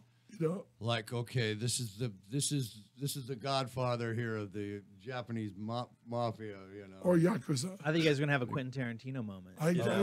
Oh yeah. Like a Kill Bill type I thing. literally going on. And I just went, "Boom." And I you've been, sobered you've been up. sobered ever since. I was sober that second. Yeah. It snapped me out of it. Okay, the fun was over. Someone's gonna die, and they're gonna start with me. But even the wait staff looked on in horror when the spoon went into the old man's And I just soup. went in shock. They saw the terrified look on my face that I was gonna die, and they just go, you know what? We're gonna let you live. It'll teach them a lesson. But the wait staff looked horrified. They immediately brought him more soup. I mean, and Jeff goes, "Oh, we're gonna go over there and apologize." And they're like, "No, stay right where you are." Yeah. So I don't know. So you who- guys should have gone to Spaghetti Factory. Yeah, but literally. that That was would your have been first more mistake. appropriate. I Yeah. could land and there'd be another guy like us Yeah. land in the spaghetti, and everybody would go, do that in again. the early days of the Comic-Con, when you're sleeping in the movie room, the trick was go to Spaghetti Factory, pay for the smallest bowl of spaghetti, and eat as much bread as you Yeah. can. Yeah, remember those? absolutely. I remember Dawn and Patrick sleeping, and it ran 24 hours in that movie projector room. Yeah. The trick was you would lay on your arms to cut off circulation. There was no security like there was now. There's nobody monitoring that room. It's just like, okay, you Well, can. no, they would literally bring in guys with big mag lights and drag them across the backs of every chair to make sure no one was sleeping. They would crank up the air conditioning. You know, if they saw you sleeping, it got to a point. Luckily, I was done with that. I was able, once I started covering Comic-Con, I could write off the room and everything else. Yeah. But I mean, a kid could never sleep in a movie room now at Comic-Con. No.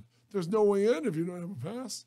We were all young in our 20s. We had no adult supervision, even though we were adults.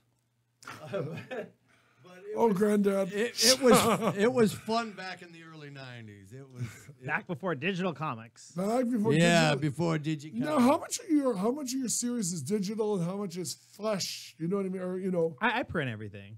I mean, I like to have physical copies. I love that. Do you ever do the smell the new comic book? Hot day? off the press. Yeah, Yeah, do it's you fun when you get the box. Yeah, you open it up, and yeah, it's Wow. pretty cool. It's pretty And cool. you do that wonderful. You open the cover and the front page, and you feel that static cling. You know, How many copies of the what's it called? Ozopolis. Ozopolis? Well, there's When you have a new issue out, how many copies, like, what does it go to 4 colors and all these other ones around here?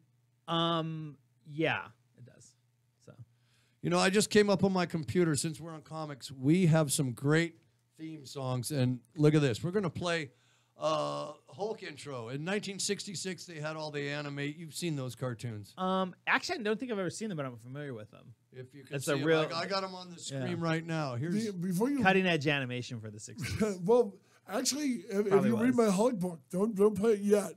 If you read my Hulk book, you will find to this day it is the most literal adaptations of Lee Kirby stuff Oh, yeah. because they could not afford to change it, so they just take the panel. There's almost no movement.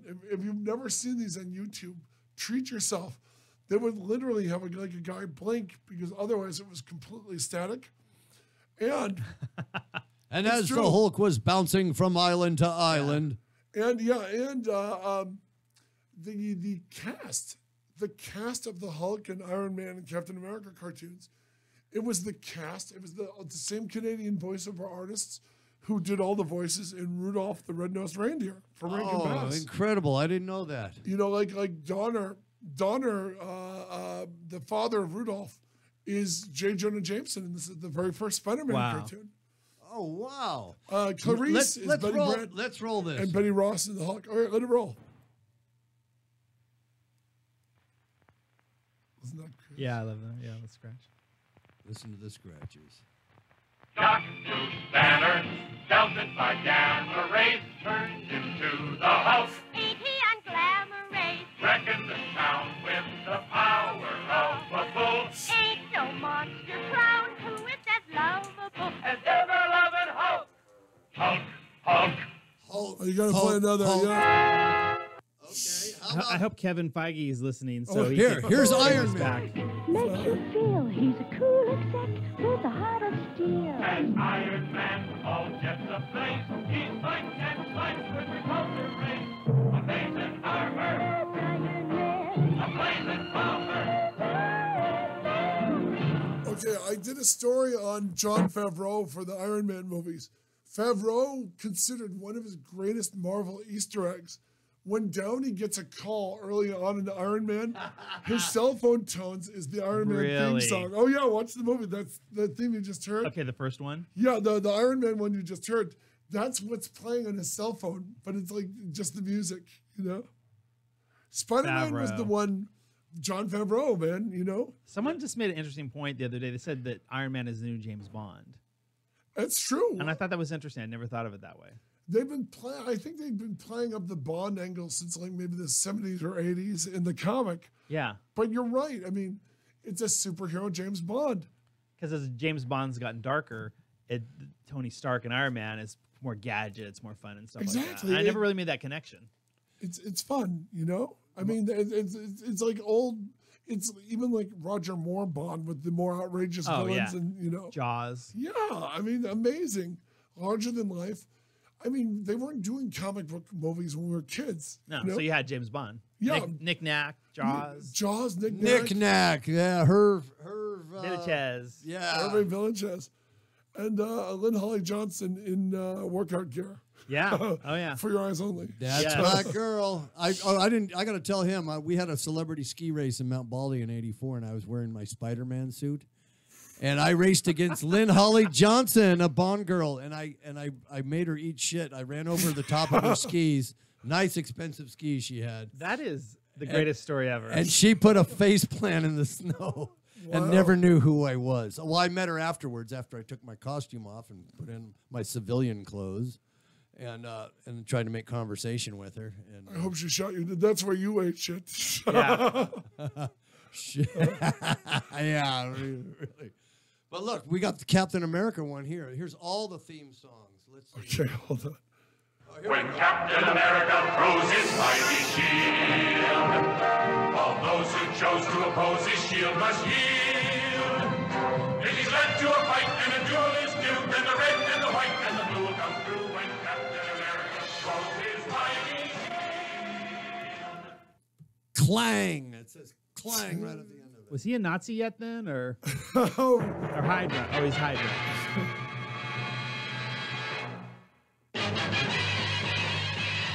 This is my favorite. Spider-Man, Spider-Man does whatever a spider I love the can. bongos. Spins a web any size, catches thieves just like flies. Look out! It's a jazz drummer right there. Is he strong? Listen, bud. He's got radioactive blood. Can he swing from a thread? Take a look overhead. Hey there goes the Spider-Man. In the chill of night, at the scene of a crime, like a streak of light, he arrives just in time. Spider-Man, Spider-Man, friendly neighborhood Spider-Man.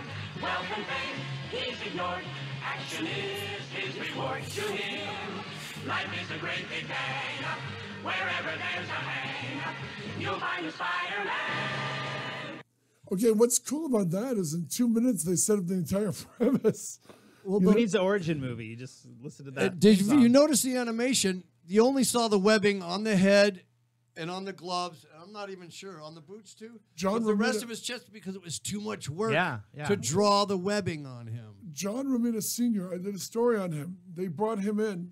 He was kind of the preeminent Spider-Man Sure. artist.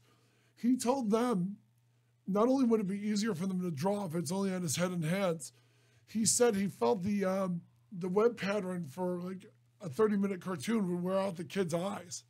Good point. You know, and so he said by streamlining it, he said it was easier to produce. Let me tell you, has Hollywood come calling? Here and there, but nothing solid. What character or what book were they most interested in? Super Teentopia because it was original. Which that excites me because that's the one from the heart. You know, that's Yeah. Well, because again, Oz, anyone can just make up, their own versions of it. So, the Super Teentopia. Are you still publishing it?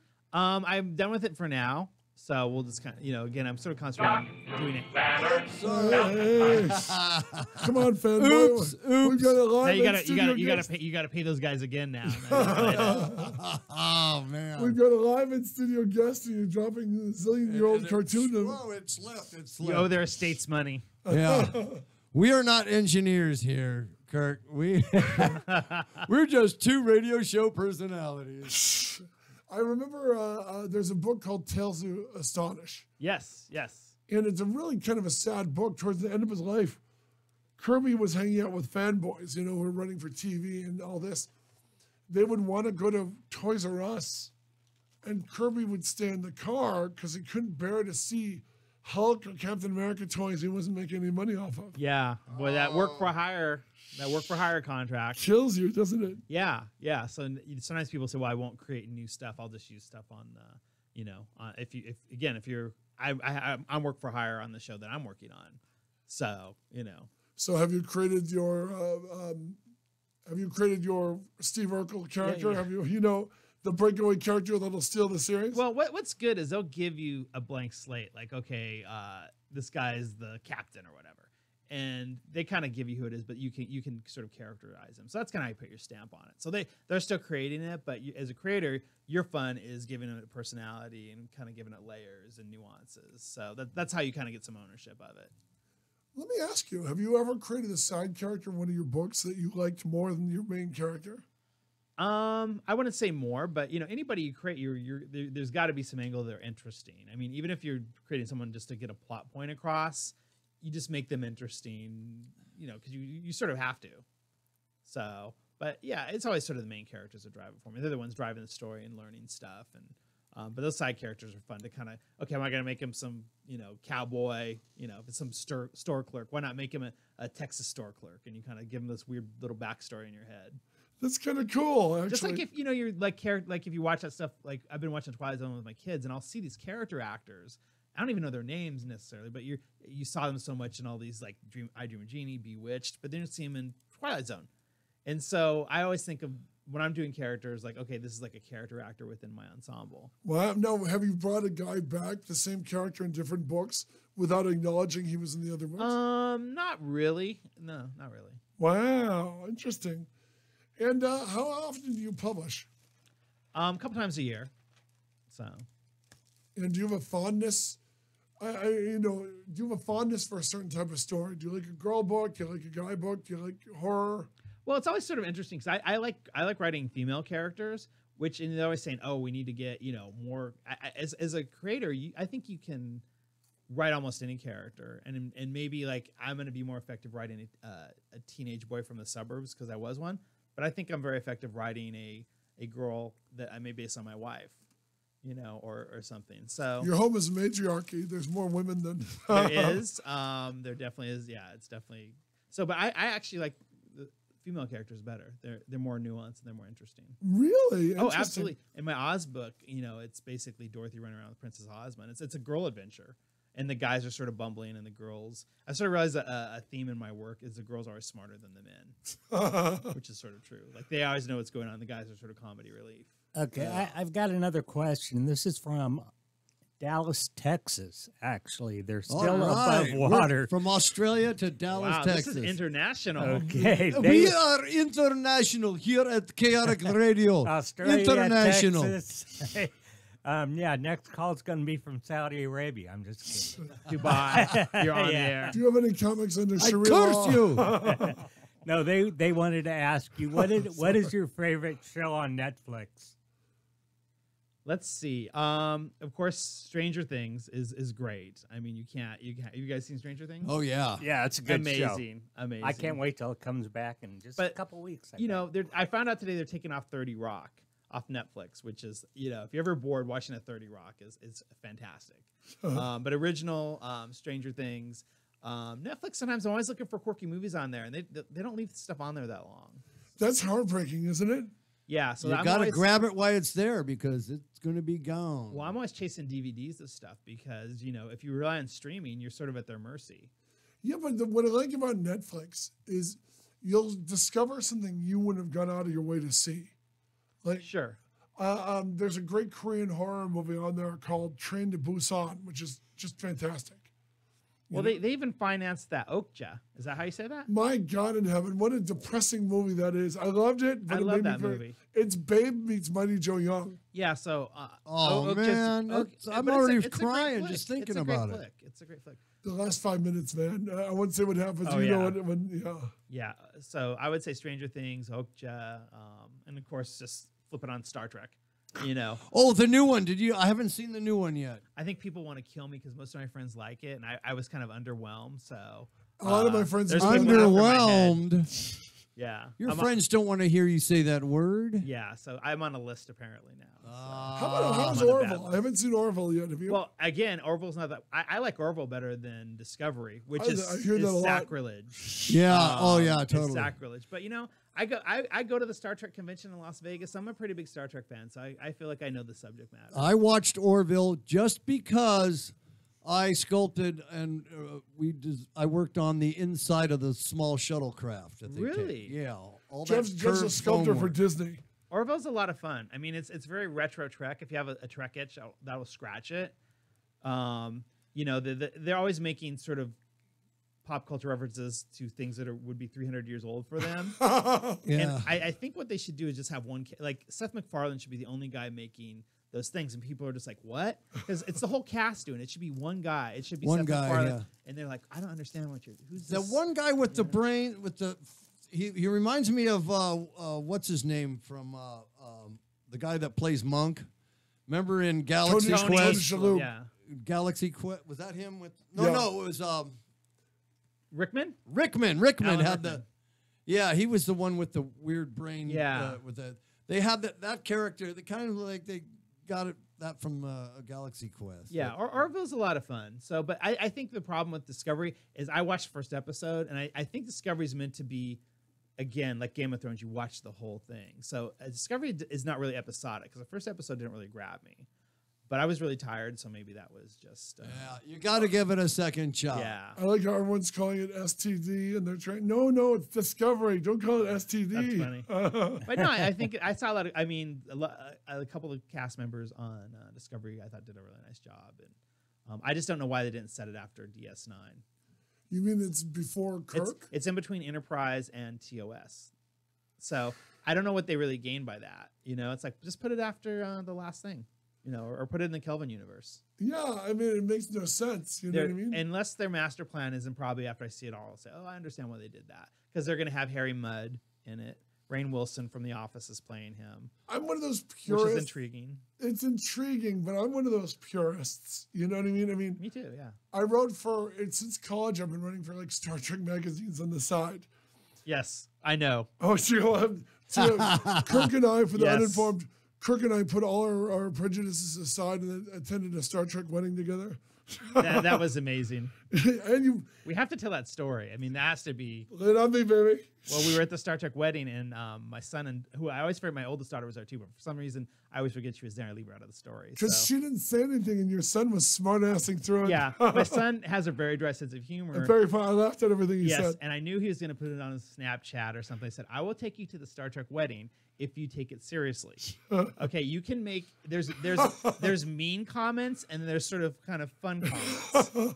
So at one point in this Star Trek, it's a Star Trek wedding. At one point, the wedding party's coming down, and the Vulcans, Warmulans, Orions. this and that. At one point, a guy in a Wookiee costume is walking the bride down or something. The son was a Oh, Star Wars man. Yeah. I can't nerd, believe and it. his friends were Mandalorian mercs. So Yeah. Boba Fett, Chewbacca, and Stormtrooper all came walking. We're in the wedding party, and I just go, who the hell let that Wookiee in here? And Kirk was laying on his son to be serious. And in the article, the editors cut all of his son's nice comments that I put in there, but they loved the who the hell let the Wookiee in here. And he said it loud enough to make the entire row laugh. And the Wookiee had a tape, Yes, a voice box. a voice box, and they said his voice excellent. The Wookiee snarl went off. Does anyone, if anyone objects to this union, roar.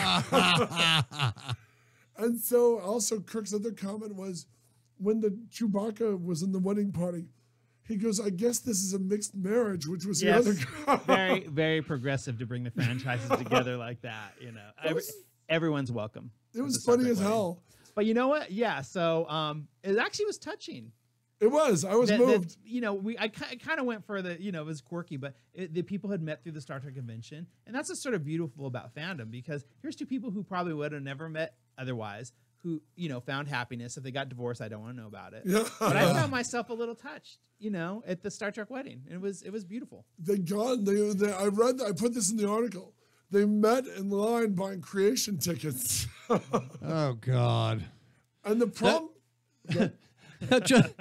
He was telling me, shh, shh. We were going to a Star Trek convention in Pasadena, and I was making jokes and quacks. He's like, dude, don't let them hear you. It's just like, I don't want to hurt their feelings, you know? you don't want to hurt their feelings. And I was just having fun. Like, we're not even in the door yet, man. We're still on the I sidewalk. think your dynamic is much like mine and my son's. Pat, you're trying to keep Jeff in line. Yeah, I mean, Oh, yeah, keeping me in check for these little Trekkies. We keep them in check, yet we make a snarky comment. yeah. We're bad examples, Pat. Yeah, we need we to are. do. We need to do And, better. and coming from Mr. Verbally Abusive, Yeah. telling me to work, like, Yeah, I got to keep you guys all in line. We got about 5 minutes left, so Oh, let's man. give our Let's guests, pimp our guest. Kurt, some plugs.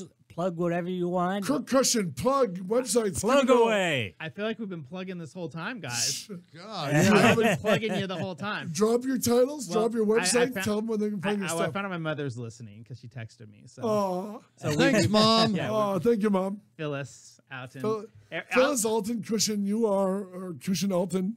I just made a weird connection. I said earlier how Arizona had liked my Jurassic Trailer Park comic, and my mom lives in Arizona. It must have been my mom's friends sending all their kids to. Oh, the from Phoenix. Dallas? That? Phoenix. Oh. So, I'll tell you what. A grand After we conspiracy. plug, we've got two more Okay. songs. We got Submariner and Mighty Thor we theme song. got to get those on. Submariner and Iron Man were both voiced by John Vernon, who went on to play Dean Wormer in Animal House and played a killing judge in an Eastern movie. That is amazing.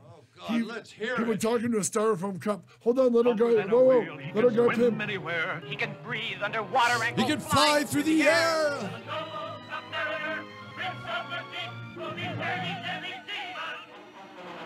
For favor of Atlantis is the prince of the deep. Okay, let her boy Pim. Okay, give us a whoa, hold it. Give us Matt, a, I recognize that voice now. Yes. Well, you can find my stuff online, Super Teentopia, Ozopolis. If you want to find me, I'm on IMDb and Facebook. So Kirk Cushion. Kirk Cushion. It's Kushin. Yes, and Kirk. Yes, like Captain Captain Kirk. Kirk. Thank goodness I like That's Star it. Trek. Could you imagine? I can't imagine in the mirror universe, Kirk does not like Star Trek. Years ago, And he's a sports guy. I oh hate my that God, Star Trek. that would be horrible. Yes, so luckily That- I love Star Trek. Like Captain Kirk. That's exactly how you introduced yourself to me years ago. Yeah, because people call me Kurt, which it's okay, but you say Captain Kirk, and people Yeah, it makes sense. and if they don't know who Captain Kirk is, I don't want to know them. You don't want to know them. They have nothing to offer you. Yeah, what if Yeah, and then I have one plug here for my friend Eddie Jarvis, comedy at Canyon Crest Winery in Riverside this Saturday from 7 to 9 p.m. Wow, 7 to 9. Eddie Jarvis used to be a all-the-time guest on the show, but since the show's been switched around and management has changed, he really hasn't been calling in, but he still calls me and sends me messages. So I've given him a courtesy plug. Great. Next time it's going to cost him.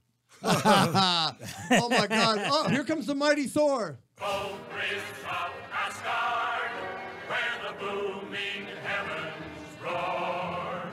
You'll behold in breathless wonder the God of thunder, mighty Thor. Man, did you see those lightning bolts come out of his hammer? No, it's radio dummy. But to me, it's great to see you. I love that you've started your own company in Rancho Cucamonga. Well, it's just you can do things anywhere now with the obviously the way that technology is. You don't have to be except to network and stuff. You need to go where it's at. So anybody that wants to get in this business, you can send in scripts till you're blue in the face. You have to go and meet people. You have to go to any event you can. People have to know who you are as a person because basically if they want to work with you, it's really a personal business. So The woman that hired you for the Deer series, did she read your stuff?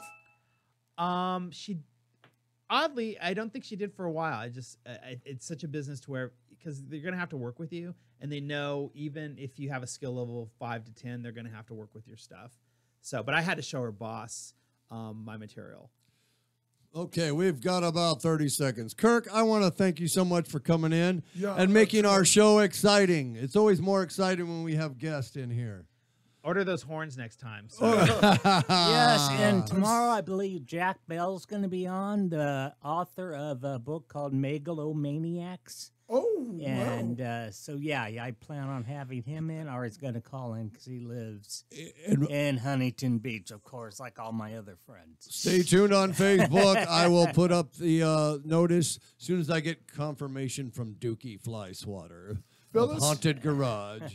Phyllis, mother of our guest, I'm sorry for any swear words. We did good. We were solid. We were pretty solid. Yeah, we didn't have our horn, so it kind of makes it difficult.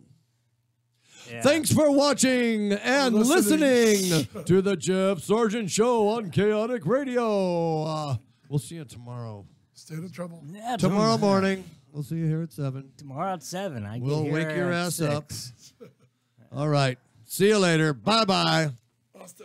Oh, Kirk, thank you so much. So you guys have some people listening from different We different do. places. They- That's we- crazy. From Scotland, of England, Oh, man. all over Don't the do it world. over pictures of you, Junior. Wow, Kirk, thank you so much. Get over here. I couldn't hug you with the headphones on. That was a good time. No, I've really enjoyed your stories. I haven't been able to bullshit with you in a while. Yeah. This is great because just down the street too. Wow, were you really? No, I mean I just live up the Even better. Let's